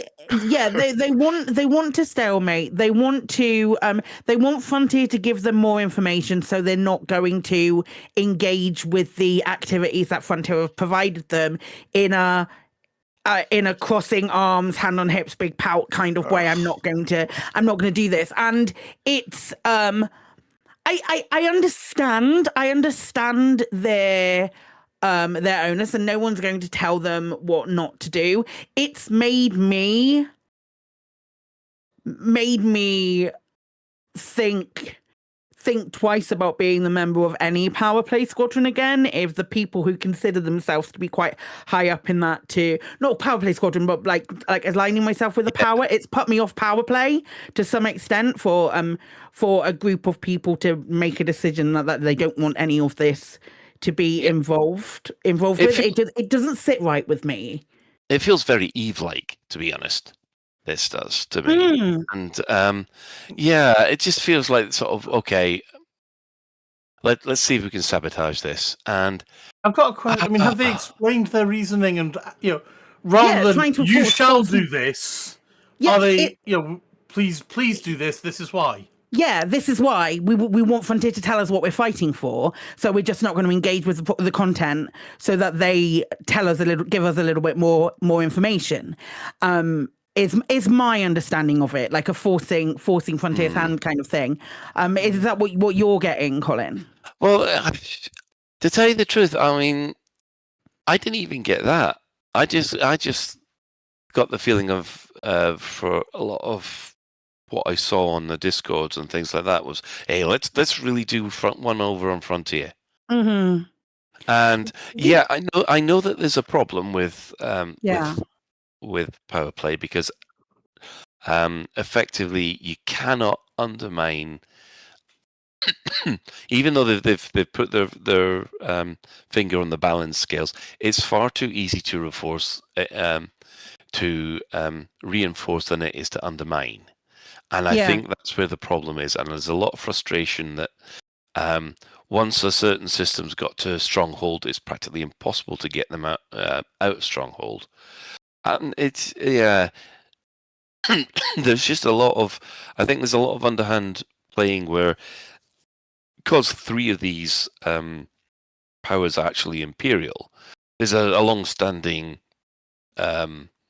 understanding that Imperial powers don't attack one another if you're on the Discord, which, judging by the number of Imperial powers left, it gives them a big advantage over the rest of them. And I don't think Frontier have really taken that into account. But the thing is, also, we're considering that we've got you're referring to the people who are on the Discord alone, and I don't think there are. I don't know how many people who are pledged to, let's say, Kane, because I'm pledged to Kane. Let's say how many people are pledged to Kane who are on the Discord. I'm not on the Kane Discord, so I only know this information third hand through others. If it does turn to a point where there are just 3 Empire people remaining, what then happens? Do you know what I mean? Do you just go, oh, actually, we won't all fight each other. We'll just sit and wait and get the stuff. Is that your plan? Well, you see, this is the thing that's getting me at the moment, is because from what I've seen of the Discords, they think that's how it's all going to end up. They're going to think, all right, it's going to be both the Emperor and Ashlyn who's going to be the 2 powers left, and the Empire's won. Okay, guys, that's how it's going to end up. What was the whole point? And it's I don't know whether or not there's going to be any interference from Frontier. I do know that I was under the impression that both Kane and Mahan were not involved in this ceasefire, but I could be wrong on that. But I don't know. It just I'm certain that Kane is, because I've heard it from other people. It reminds me of back along when the Thargoids first attacked, when the Stargoids first arrived, and one of the systems that they arrived in was a system belonging to a group of people who said that they were friends of Thargoids. It was a group that were friends of Thargoids, and they wrote this open letter to Frontier going, we don't stand for this. And Frontier had said, okay, some of these systems have been attacked. Some of the spaces were ran by a faction that were supported by this squadron. This faction was supported by the squadron, and the owning faction of some of these places were attacked. And this faction wrote an open letter to Frontier saying, we don't accept anybody fighting in our spaces, expecting Frontier to just sort of like move the goalposts and move things around. In short, I don't understand what they're trying to achieve. Yep, same here. So yeah, it kind of just smacks me of troll-like behavior, to be honest. I mean, it reminds me a lot of I know, like what was the name of the Dovemate Enigma thing where people didn't like the fact they would get it. The poor guy was getting attention because he was doing something for cancer. Is a cancer expedition. And they didn't like the fact that he was getting some attention, so they went and tried and sabotaged it. It kind of feels like this. Is that why they sabotaged it? Wow, that's dark. I thought they were just doing it for lulz. Oh no, they literally Cal back in the old days. Cal was laughing about how much it wound me up because I mean. I mean, Dove Enigma himself, he's actually made a full recovery from cancer, thankfully. Good for him. But he's, when things were dark, him and a few others had got together and they were doing this thing and raising money for charity. And then all of a sudden, some hackers or spiteful people decided to shut down, because you could... UI bomb, wasn't it? Yeah. Yeah, sorry. It's one of the reasons why they removed that mechanic, because it was causing them too much grief, and it was causing Frontier too much grief and bad publicity like this.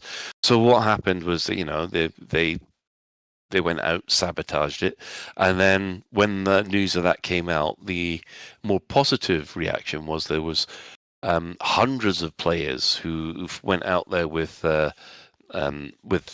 the alloys to fix it, so much so that Frontier didn't actually have to put the god finger on the scales in order to fix the issue, because the community fixed it for them before they had a chance to react, which was kind of the positive thing that came out of it. But the very fact that people did that in the first place, it's up there with those people that were trying to sabotage Platers 24 hours and things like that. And yeah, that's it just. I'm glad it's not a thing anymore. We used to have, back when I was with my previous squadron, we used to have we had a Type 9 full of was it metal alloys that fixed it? Yeah. We had a Type 9 full of metal alloys on a spare account that we would just constantly refill and then sell as many as we needed. We needed to do it. I'm so excited about next week's question of the week because this is all leading up to it. I'm very excited about it. Cool. Yeah. So right. Okay. I guess it's that time of the week again. Store alert! In the bi-weekly newsletter, here come paint jobs for your art. In the bi-weekly newsletter, here come paint jobs for your art. A store alert, a store alert, a store alert, a store alert, a store alert. Which one will you buy? A store alert, a store alert, a store alert, a store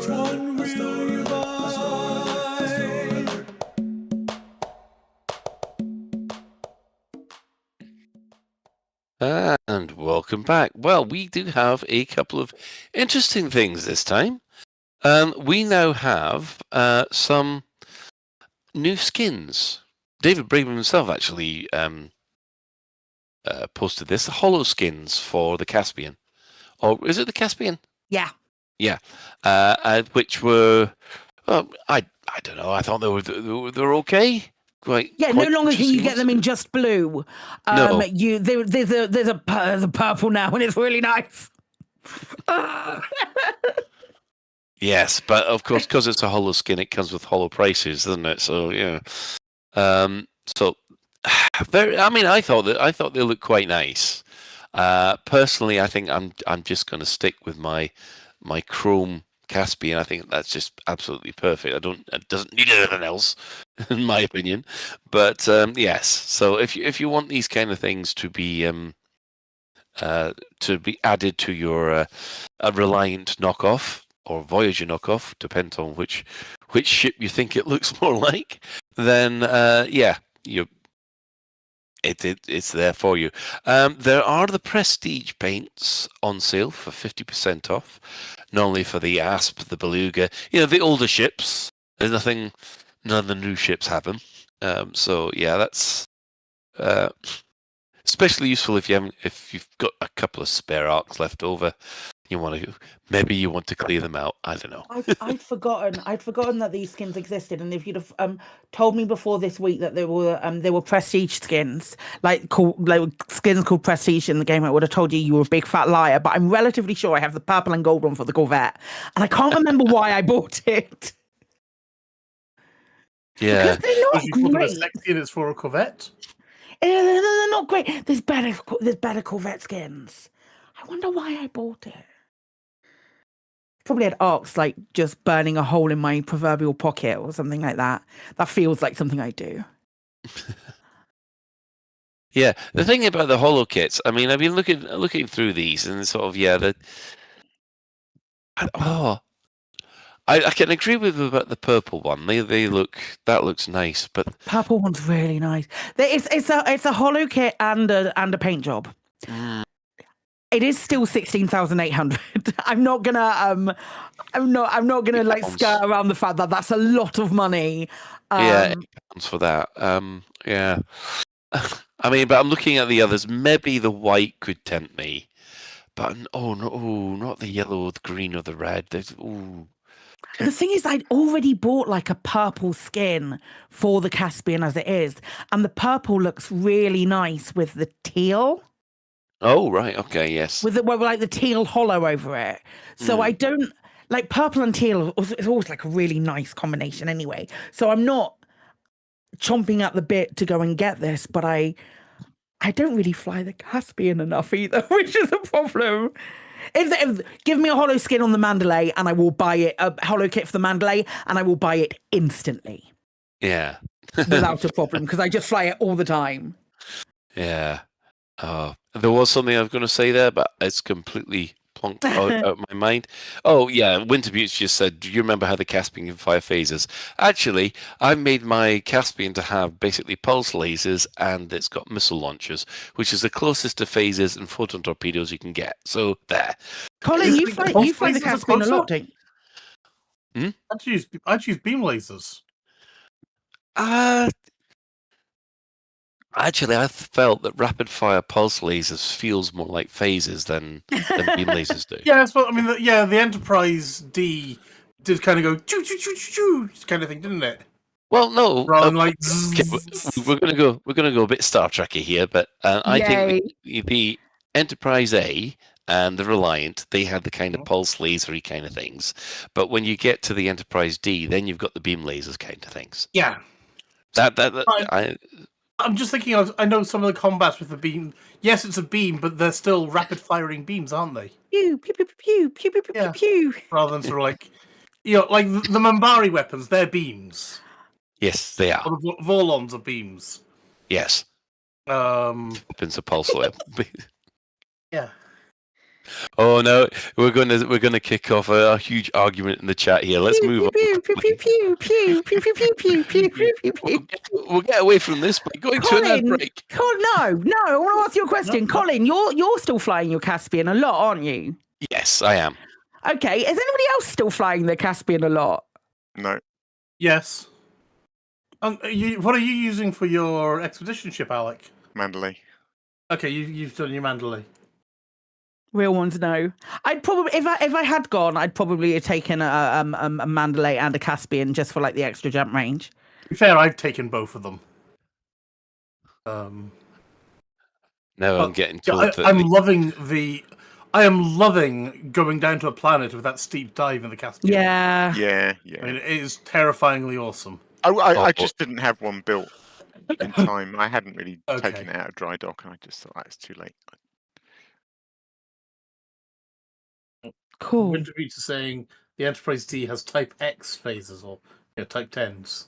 Oh, that I'm sure that's from the old Starship Tactical board game, which was absolutely fantastic for those of you long time ago. But yeah, I think we'll escape this before we go down a rabbit hole, or even worse, a wormhole, because the Enterprise was always falling down wormholes. Wormholes. Yeah. Yes, we're going to take an ad break.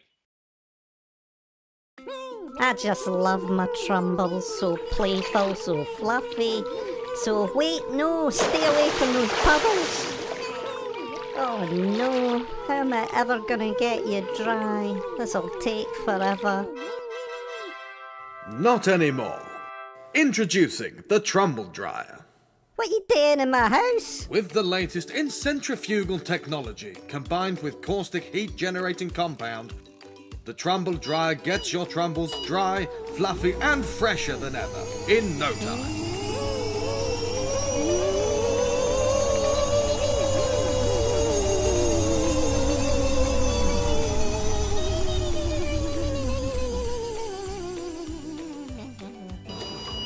Oh wow, they smell good too. Well, that's thanks to our scent packs, available in Lavender Bliss, Sweet Mandarin and Grapefruit, Dark Amber and Fig, and Africa. Where can I get a Trumble dryer of my own? At Pets in Space, of course, and all participating retailers across the bubble. Have an overpopulation problem? Turn your Trumbles from troublesome to tasty. Just add one of our seasoning sachets and use the Trumble Dryer's air fry, biltong or jerky set.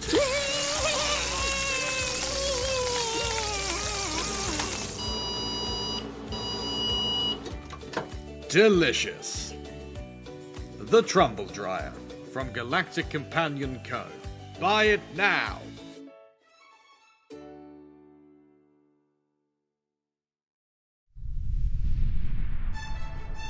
Out there's a ship just for you. A ship that can carry you to the furthest stars, jumping long distances whilst offering an unobstructed view of the galaxy. A ship that can also pack a decent punch if the pirates come knocking. A ship that feels safe. A ship that feels like home. The Asp Explorer. A great ship at a great price in a competitive galaxy. Fly far. Fly safe. Fly in front of things.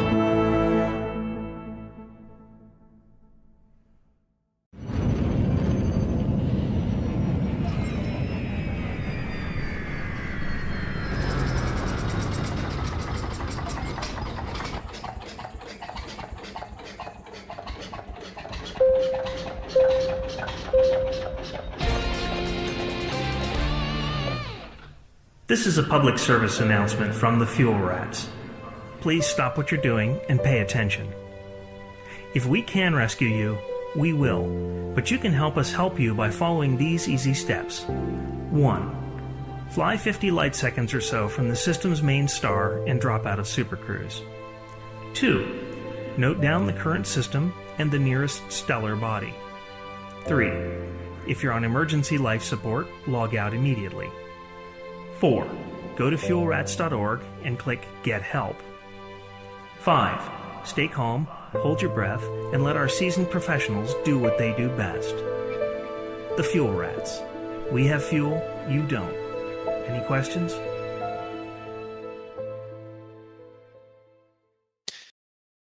Welcome back. Psychit, Oh, yes. I literally just asked you for it and I went, why are you throwing to me? What's happening? I need a voice. Hi, folks. Chris and I have written another advert and we would love a very deep, not that deep. We would love a game show announcer type voice, but American. So we're looking for an American game show announcer. Think Price is Right, the Come On Down voice, those kind of things. The voice of like Jeopardy when they're announcing Jeopardy, those kind of voices, that's what I'm after. Get in touch with me and I will send you a script. And if you want to lend your voice to Chris's excellent writing, I'm going to say right now, it's a Chris advert, much like the Trumbull's advert was right at the start. It is a Chris advert, but if you wish to lend a game show announcer American type voice to a Lave ad, we'd love to hear from you. There we go. Yes. Well, before we do the question of the week, we'll do a quick, mostly clueless, because, Ben, you've kind of discovered this. If you log in and you have a timer, hang on, this doesn't make much sense. So me and Ben kind of half wrote it out each together because we were chatting at the same time. So when you load into the game, sometimes you won't be able to connect because there will be a countdown timer where the connection is. Right. So this means if you're on a fleet carrier or something like that. Yeah. If you don't know why that is, it's because you're on a fleet carrier. We thought it might be pertinent given the fact that the Distant Worlds carriers were jumping. But if you're like on the Open PG solo screen and there's a timer there, the reason you may have one is because you're on a fleet carrier and that fleet carrier is currently in lockdown and it's just waiting for that time to finish before you do. There we go.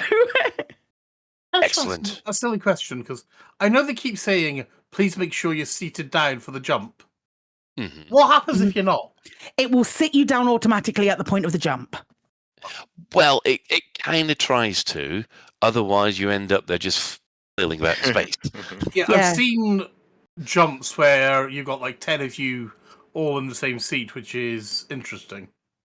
Yeah, there's that. When we did it a very long time ago, we tested more people than there were seats on with the burr pit, and it was like it was a well-oiled fucking machine. They brought us all over. We had specific ships that we would go over to the fleet carrier, and then we'd all get out and go to the lounge. And they got to a point where if you'd sit down, it would just automatically stand you back up again, and that kind of nonsense. And then at the point that it jumped, half of us went with the fleet carrier and everyone else sunk directly out of the carrier and ended up floating in space. It was a very funny experiment, but it took like an hour and a half to set up. That is funny. Yeah. Talking about being in seats. So this is really quick, but this was a lovely story I saw on the Distant Worlds Discord. It was a guy who.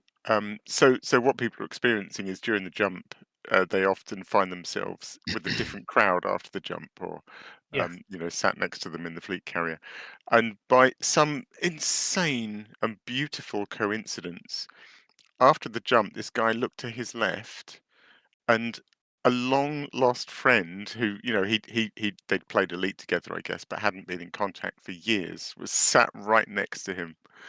Oh, that's so wonderful! I love that. Yeah, good one. Yeah. Right. Well, I guess we'll hand over to Claire for the question.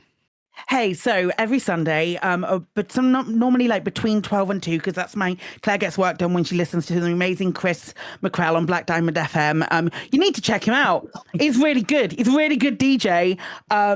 And you can listen to it from the States. You can you can go onto the website and you can listen to it. It's between 12 and 2 UK time. I don't know what time that is in any other times, but UK time, 12 and 2, listen to it. He does Sunday lunch. And it's a great way to spend the 2 quickest hours of the entire week by listening to Chris play some absolutely awesome tunes on a Sunday. Anyway, during that time, I will post the question of the week. And this week, I did a bit of a boo-boo because a lot of people have responded to it in a way that I wasn't fully intending it to, and it does kind of make it a duplicate question. But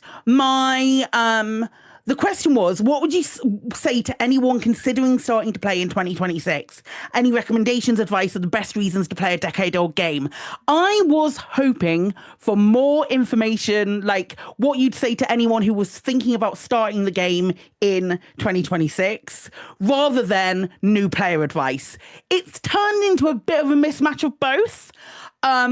However, Commander Mad Dog responded with, I would tell them not to rush, enjoy the journey, and don't get caught up in all the how to earn 1 billion credits in a day type videos. Just take your time and learn by doing. Find a friendly community and use their wisdom to grow your experience.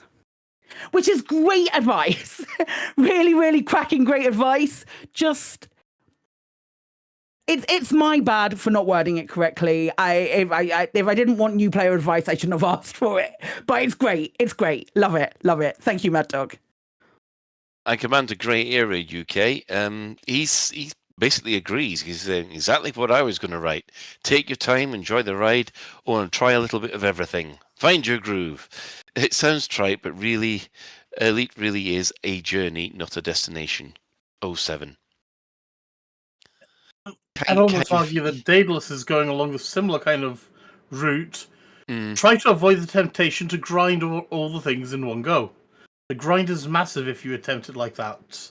If attempted like that, and you'll burn out. Don't be afraid to take a break from it, to do something else in game for a while. Even try switching between different grinds. This will keep it fresh. Switching between different grinds makes me chuckle. Yeah. I can't remember the last time I did any grinding in Elite. Well, it's only a grind if you don't enjoy it. And at the moment, I'm actually still... even though I'm shifting tons and tons of cargo, I'm still enjoying it. You're building you're doing your colonization at the moment, aren't you? Yeah. Yeah. Oh, wow. I love what this person's wearing. Julius. Sorry, I've seen somebody wearing a very, very pink spaff suit, and then they've got the hoodie on and everything like that. They look truly fantastic. Occasionally during the show, I've been alt-tabbing to Twitch just to see what's going on from the show notes, and I've been wondering why nothing's going on, and I've just realised I haven't pressed the play button for the entire show. So all I'm seeing is a doorway and still waiting for Ben's fleet carrier to jump. That's amazing. That's hilarious. Sorry. Right. So that's another thing for mostly clueless then. Julius says, to a new player, make your own achievable goals. Use third-party programs and websites like Inara. What makes it great? The fiction of flying a spacecraft, the inherent beauty of space, the community.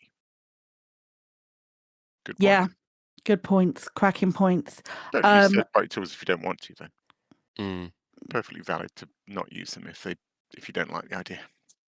Yeah, you'll have a harder time going home, but not 100% essential. Yeah, true. Silas Resi says, play it now and thank me later. Also, back up your bindings. Good one. That's the thing. I mean, has anybody had to back up their bindings for a while? Personally never, because way back in the day, I copied my custom.binds to alec.binds and never. So never. I mean, the horror of losing your bindings is quite substantial.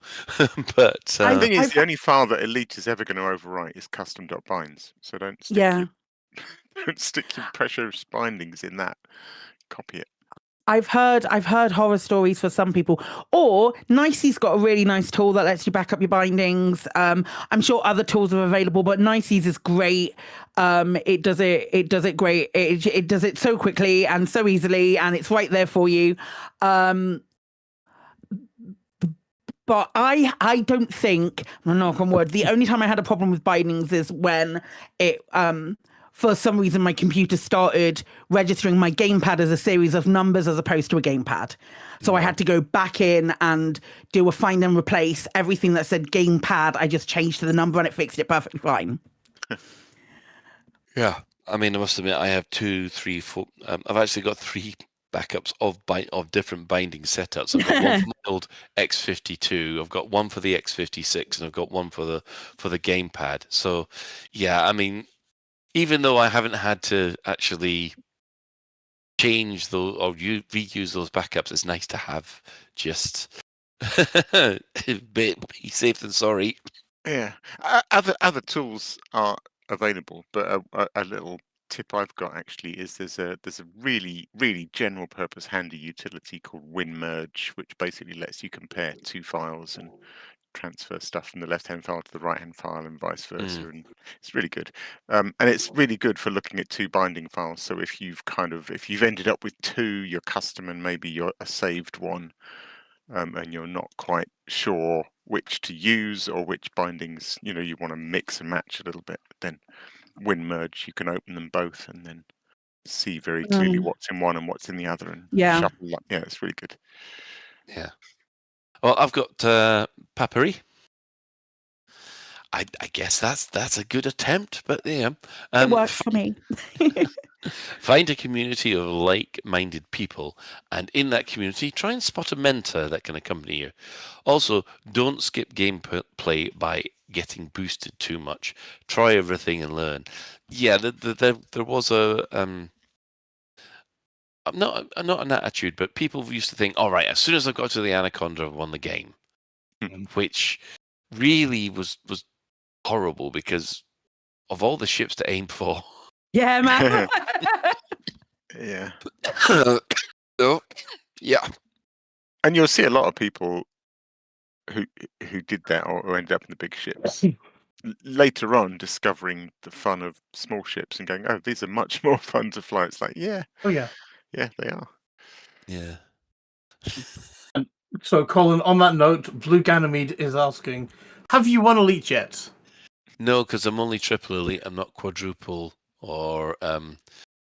You want to get sextuple elite. Go on you go. On you go. Crack on with that CQC, mate. Oh, God, no. Yeah. I've only just managed to crack professional. I can't go on. Right. So, Chicken Cow God is saying, I second this with community. I didn't care much about Elite besides showing a friend who introduced me to the game some cool stuff that I found whilst exploring before I joined a community. Community helps so much with just having access to information and also motivation to do stuff in the game by setting goals. I'm almost certain if I hadn't found a community via Powerplay, I wouldn't be playing the game anymore. Also, as to what to do in a decade-old game, I think you know what I would say. Subscribe to Kane. It is Chicken Cow God. I'm fine with that. Nah. Most power play communities have good goals. And if you want something to work towards long term, I'd highly recommend them. If not, just a squadron. Yeah, join a squadron. Join a squadron. If you don't fancy getting involved with power play, just go for a squadron instead. Have a look. See if any of them pique your interest. Yeah, the squadrons are grabbing you. Cool. Good stuff. Chebs Will says, have a play with all the aspects to the game. Don't get bogged down grinding to finish that meta build. Have fun first and foremost. Chat and play with other players. The way money gets earned in the game, you'll have an A-rated Anaconda in no time.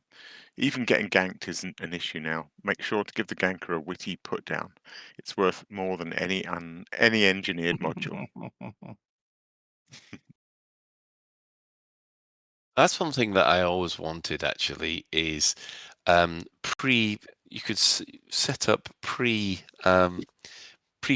insults that you can fire off to people who are attacking you in when you're in combat. Now, when did I do just it? do that via a macro. I had problems. We're not supposed When to use did them. I do it? I think you can I use know the what I macro did. to do /tell you're a knob. Or can't you can just write you're a knob. Writing's real quick nowadays. Yeah. People. What I had, and I was surprised it didn't work, is for the Dracula Rally, I had a little notepad file with loads of little things I wanted to sort of spit out into local chat. They were short phrases. And I would just occasionally cut and paste them. And it sort of didn't work. They all got truncated and chopped off and missed characters, and something really weird went on. I don't know if it was just that particular instance, but weird. Yeah. Mm. Yeah. Huh. Okay, Jay Fremantle says, I would definitely start by saying it's great and definitely worth the go. Also, don't let it being an old game fool you. It looks amazing. Thank you for asking the question that I wanted you to answer. The question I wanted you to answer. Thanks, Jay Fremantle. Appreciate you. In terms of advice, pick a general game loop that appeals to you and focus on working into that. I chose exploration, so my start point was simple trading to build credits for a good exploration ship. A little bit of research is important, but don't get carried away with details because there are just too many of them. Lean on the community. Lean on the community tools for research, unless you are a masochist who wants a fully immersive space experience. I'd also advise to ignore the more complex elements like engineering and guardian stuff until you've settled into the game. This includes keybinds, as they are complex and you only need a fraction for your first focus area. Once you've got started in your game loop, just do that for ages and have fun. The game will build around you as you spend time in it. Of course, if you know someone who plays, then get some guidance from them. My friend gave me tips about engineering my frameshift drive and getting a Guardian booster before setting off on my first big exploration trip. We also went on the trip together, which was great. Other than that, my personal preference was not to engage with community much in the early stages. I found it just too confusing as I didn't understand the concepts or terminology, and my gameplay focus was still narrow. I totally understand that. I'll come back to that in a second. And finally, regardless of your chosen start point, fly off to an uninhabited system, land on a planet, walk away from your ship, stop, breathe, look at the scenery, look at your ship, look up at the stars. This is your galaxy now. You can go to any of those stars. You can live here. Mm-hmm. Side note, don't panic when your ship suddenly flies away. You can call it back. Love that answer. Yeah, really nice that. Yeah, I really like that. I think he brings up a good point with like not going to the community and stuff or stuff like that first. I've seen, and I mean, this is sort of like blanket with a lot of different games. Like I really love raiding people who are playing games that I don't know. And my only issue with that is when you ask them about the game, and we're so enthusiastic about Elite. I mean, you guys will know this. We are so enthusiastic about Elite that you can be fed a barrage of information and be like, oh shit, this is huge. This is so big. So it used to be like, I remember like back in the day when people would ask Colo what this game was like, and all she'd do was just show them the galaxy map and zoom out. Yeah. And that's all you need, and that's something that I've taken. Is like, I don't want to give, like, if somebody asks me about any game that I'm playing, I don't want to give them too much information about it. I'm like, this is an excellent game.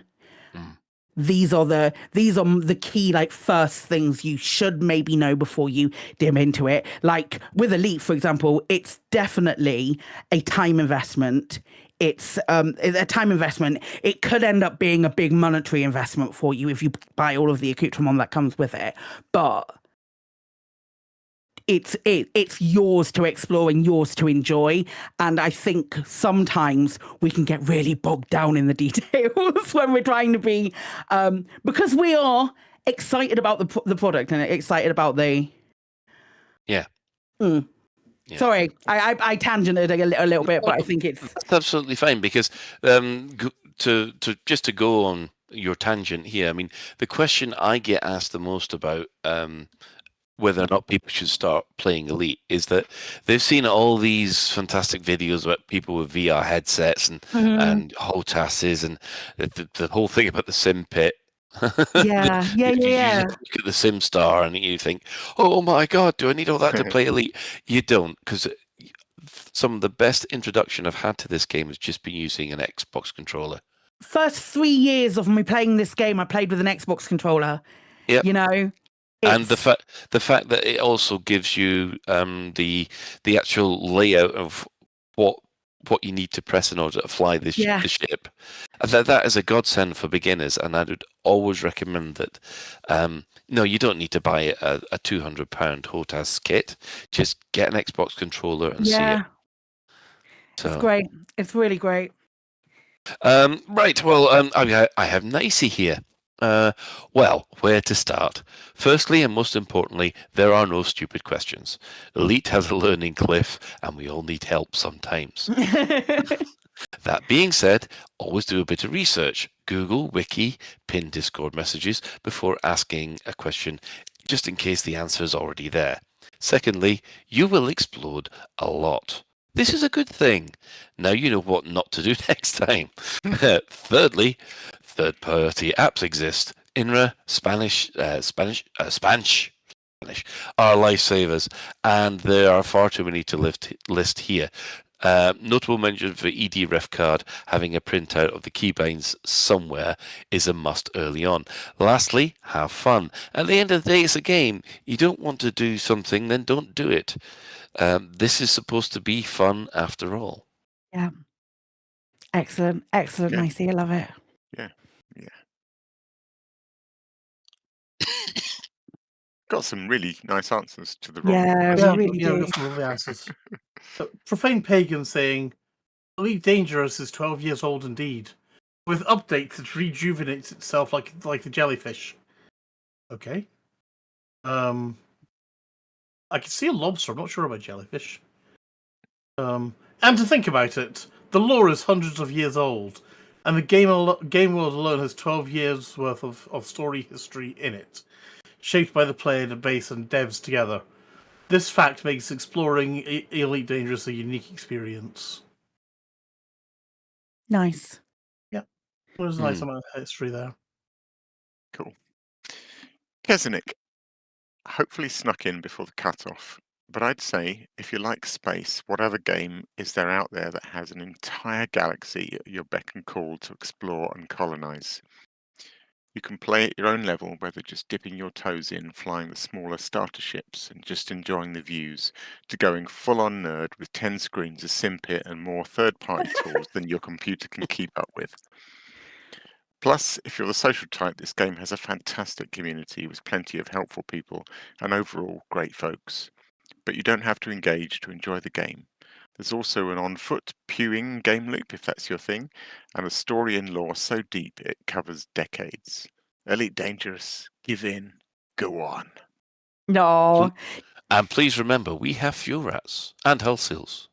With fuel rats and wholesales, yeah, absolutely. Kesenik, you did sneak in before the cutoff. I will tell you that VR247, who is next, was typing this while the show was live. And I was like, I know he's typing and I can't close the thread. So I waited for him to finish, and he said, I've always tried to turn others onto this amazing game. Though I can say I don't think I've ever been successful, as it takes a certain type, you know. Elite is kind of like our little community's secret happy place, insulated from the ranks of casual gamers and mainstream audiences by the thick atmosphere of its complexities and lack of hand-holding. I think you'll find it's a tenuous atmosphere. I would say to new pilots or interested parties, this is the most established, active galaxy simulation in existence. It's arguably one of the best VR experiences available, even after all these years. If you like sci-fi, anything, I don't see how you wouldn't love this game, given a little time and patience. Most important things for making the most of the game. Take your time, be curious, but don't allow the vast amount of info to baffle you. Play with the community during the New Pilots Initiative or any other group as soon as possible for guidance and learning. Listen to the podcasts. Absolutely don't do that. Listen to the podcasts. I can't stress enough how much of an impact 2 and 3, one of those was listen to the podcast, has had on my elite gameplay loop. And we're so sorry. We're so sorry that we've had an impact on your elite gameplay loop. Oh, apologies. That's lovely. Yeah. Yes. That's lovely. My mistake and my bad wording has turned into a really nice question of the week. Next week's might be a little contentious, and I'm very excited about it. Oh, this is going to be an interesting one. I hope we're not going to have punch ups in the middle. I don't think we will, because it's an area that I'm not familiar with at all, and I think some of you have a little bit of dabbling in, and I think a lot of different people have a lot of different opinions about what makes this certain thing, and I'm very excited about it. Cool. Is it PvP is super boring? It's 100% PvP related. I'm excited about it. Right. Do we have any other business? I suspect we do. Do we? Nothing about something ending with a blast? Oh, yeah, not quite yet, but watch this space. Lave are doing Game Blast this year. If you remember last year, we did Jeopardy against the Burr Pit, and Burr was convinced that his button didn't work. It did work. He was just on yokel internet. So we're not using buzzers this year, but we are doing something. There will be a huge amount of pre-show audience participation, which I'm aiming to get out to you by the end of the month for audiences to take part in. I'm trying to just finalize the guest list. Also, on a complete, now it's announced, I'd really like to announce this as well. Special Effect have invited me to be a member of their Ambassadors and Friends stream team, which is fucking super cool. And I'm so proud of it. But it does mean that during February, not only will I be providing my computer's working, not only will I be streaming on my own channel, but I might also be doing some streams directly on the Special Effect channel, raising money for Special Effect during February as part of the Game Blast celebrations. So I'm so fucking excited about that. And if you don't know who Special Effect are, I'm going to include a link to Special Effect in the show notes because you know what, Game Blast is coming up, and you should learn more about them because they're amazing. And I'm so pleased. I'm so chuffed. Oh, that's super cool. Well done. Yeah. Right, on that note, I think I'll give shout-outs to everybody else then. So our sister station, Hutton Orbital Radio, it broadcasts on a Thursday at 8:30. You can tune in at twitch.tv/Hutton Orbital Truckers, or if you just want the audio, go to radio.forthemug.com. For the Discerning Commander that likes a bit of CQC action, check out the CQC Discord at discord.me/Elite Dangerous CQC. Also, I do believe Distant Worlds will be doing stuff like that because they're bored hanging around in fleet on carriers. I might be on it in 2 weeks. You never know. If you all do that, then it's a target-rich environment for me. I might get that elite rating after all. Anyway, we're giving shout-outs to the other Elite Dangerous podcasts. So there's the Guard Frequency, who do other games as well. There's also the wonderful Loose Screws over there in America. We also have the Distant World 3 podcast. We might have a certain Commander Turner being a special guest on it in a couple of weeks or something like that. Yeah, me and Greaves, I think, are going to try and they want to have some guests and they want to talk to us about time trial races and stuff, because I think we're going to try and do more, although we've left it a bit late. But yes, so I think we might be on to chat about that, which would be fun. Yeah. So yes, and if you speak French, I just let the funky music do the talking now. There is the Elite Dangerous podcast. Now, ironically, I don't know whether or not they're actually still broadcasting, but they stream every now and again. I know they stream every now and again. I've seen them. Yeah, but as they also do those fantastic missions, we've always got to shout them out. So, following on from this, we do have the latest Galnet News Digest that's provided by Commander Witherspoon and Commander Beetlejude. We'd also like to thank everyone who's chipped in on the Twitch channel, and we have had in-game commanders. I'll do it. In the bar, there was Losty, Soccer 42, JT, and Bommelbasti. Bommelbasti. You know, sounds like brother to Sounds like he's from my neck of the woods, doesn't he? That's lovely. I'm going to have to give a shout out to Keshnik, who's been sitting next to me in the fleet carrier, and they're also in Twitch as well. Nice. Bommel Basti, also a good friend with Jones the Steam. Yeah. Oh dear. There's a throwback to showing my age. Anyway, that's it for. Special thanks, of course, go to Commander Tokuso, JN Tracks, and Ellen Stroud, who have created music that we use on this show. That's it for another episode of Lave Radio. If you'd like to get in touch with the show, then you can find the contact links in the home/contact us menu of the laveradio.com website. And we do love getting your feedback on Spotify, because we're on Spotify now. Leave a comment, subscribe.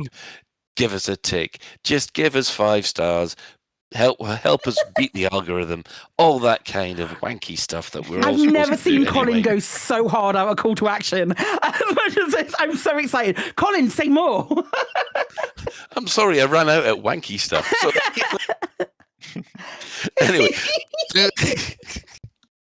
Oh, that's Clegg-on. Right. Oh, man. Do let us know if you've got any questions or if there's anything you'd like us to discuss in a future episode. Lave Radio is recorded live on a Tuesday evening at 8:30 and is streamed out at laveradio.com/live. So, thanks to Claire. Thank you. Cheerio, guys. Thanks to Ben. Don't forget to like and subscribe. Thanks to Alec. Thanks, Colin. Night all. And special thanks to today's tech specialist, Epathus. You're welcome. Excellent. So, until next time, Commanders, fly safe. And if you can't do that, fly dangerous.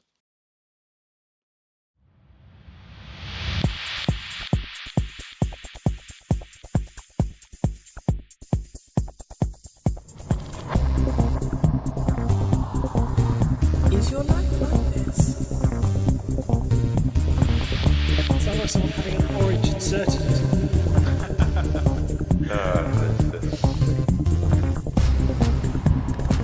You need a safe word. Space can be lonely.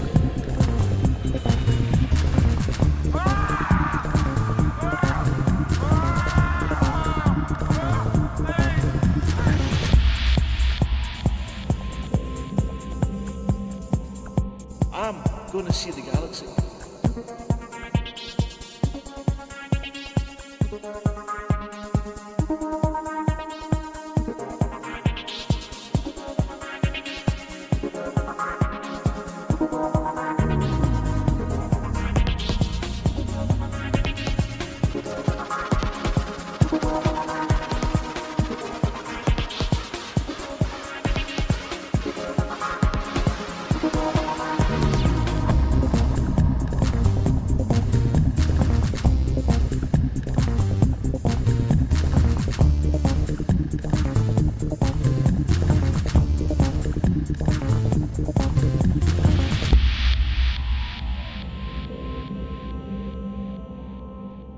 Ah, damn it. No worries, guys. Hold the fort for 2 seconds. I'll be right back.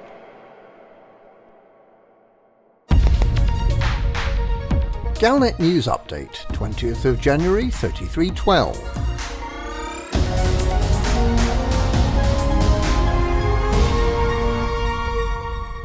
There are early signs that the Radicoida unica of HIP 87621 might be leading to unexplained and highly unusual behaviour for some of those living nearby. Commanders arriving at October Consortium's asteroid base, Exogene Sciences, in a wing with other commanders, have been reporting disturbing and baffling scenes in the social area on the part of some of the long-term residents. The Porridge Foot Spa in the main station concourse is odd enough, but that man working on his tablet has been buried up to his waist in the bench, presumably because he enjoys that sort of thing. The desk attendants at Frontline Solutions and Pioneer Supplies like standing on their counters, while the scientist at Vista Genomics enjoys practicing her mime act while standing in a vat of custard. It makes turning in your biological data slightly embarrassing.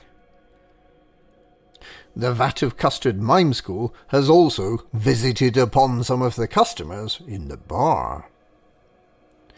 The human cushion is popular with some residents. It's unclear whether this is a situation liked equally by both parties. For more advanced customers in the bar, being locked inside a wooden table with 3 other customers strapped to your waist appears to give some kind of pleasure, while eating out is also popular. Hands on the head appears to be some sign of a dominant relationship, but it's unclear here who's paying. Of all the activities at Exogene Sciences, total immersion custard must be one of the most extreme and unusual. It looks scary, but those participating seem to take it in their stride. Residents of starports in neighbouring systems are also reported to have been exhibiting similar unusual behaviour. At Ememaya Gateway, vast baths of cold-baked beans have replaced the custard, while nibbling on the shoulder of your colleagues has become a popular pastime. At that starport, Peter the Leaper has been gaining notoriety as something of a tourist attraction. His ability to leap through solid floors, apparently without any form of harm, is undoubtedly impressive, as is his flamboyant way of climbing stairs and his exuberant bouncing gait. If you come to see Peter, please be careful where you stand.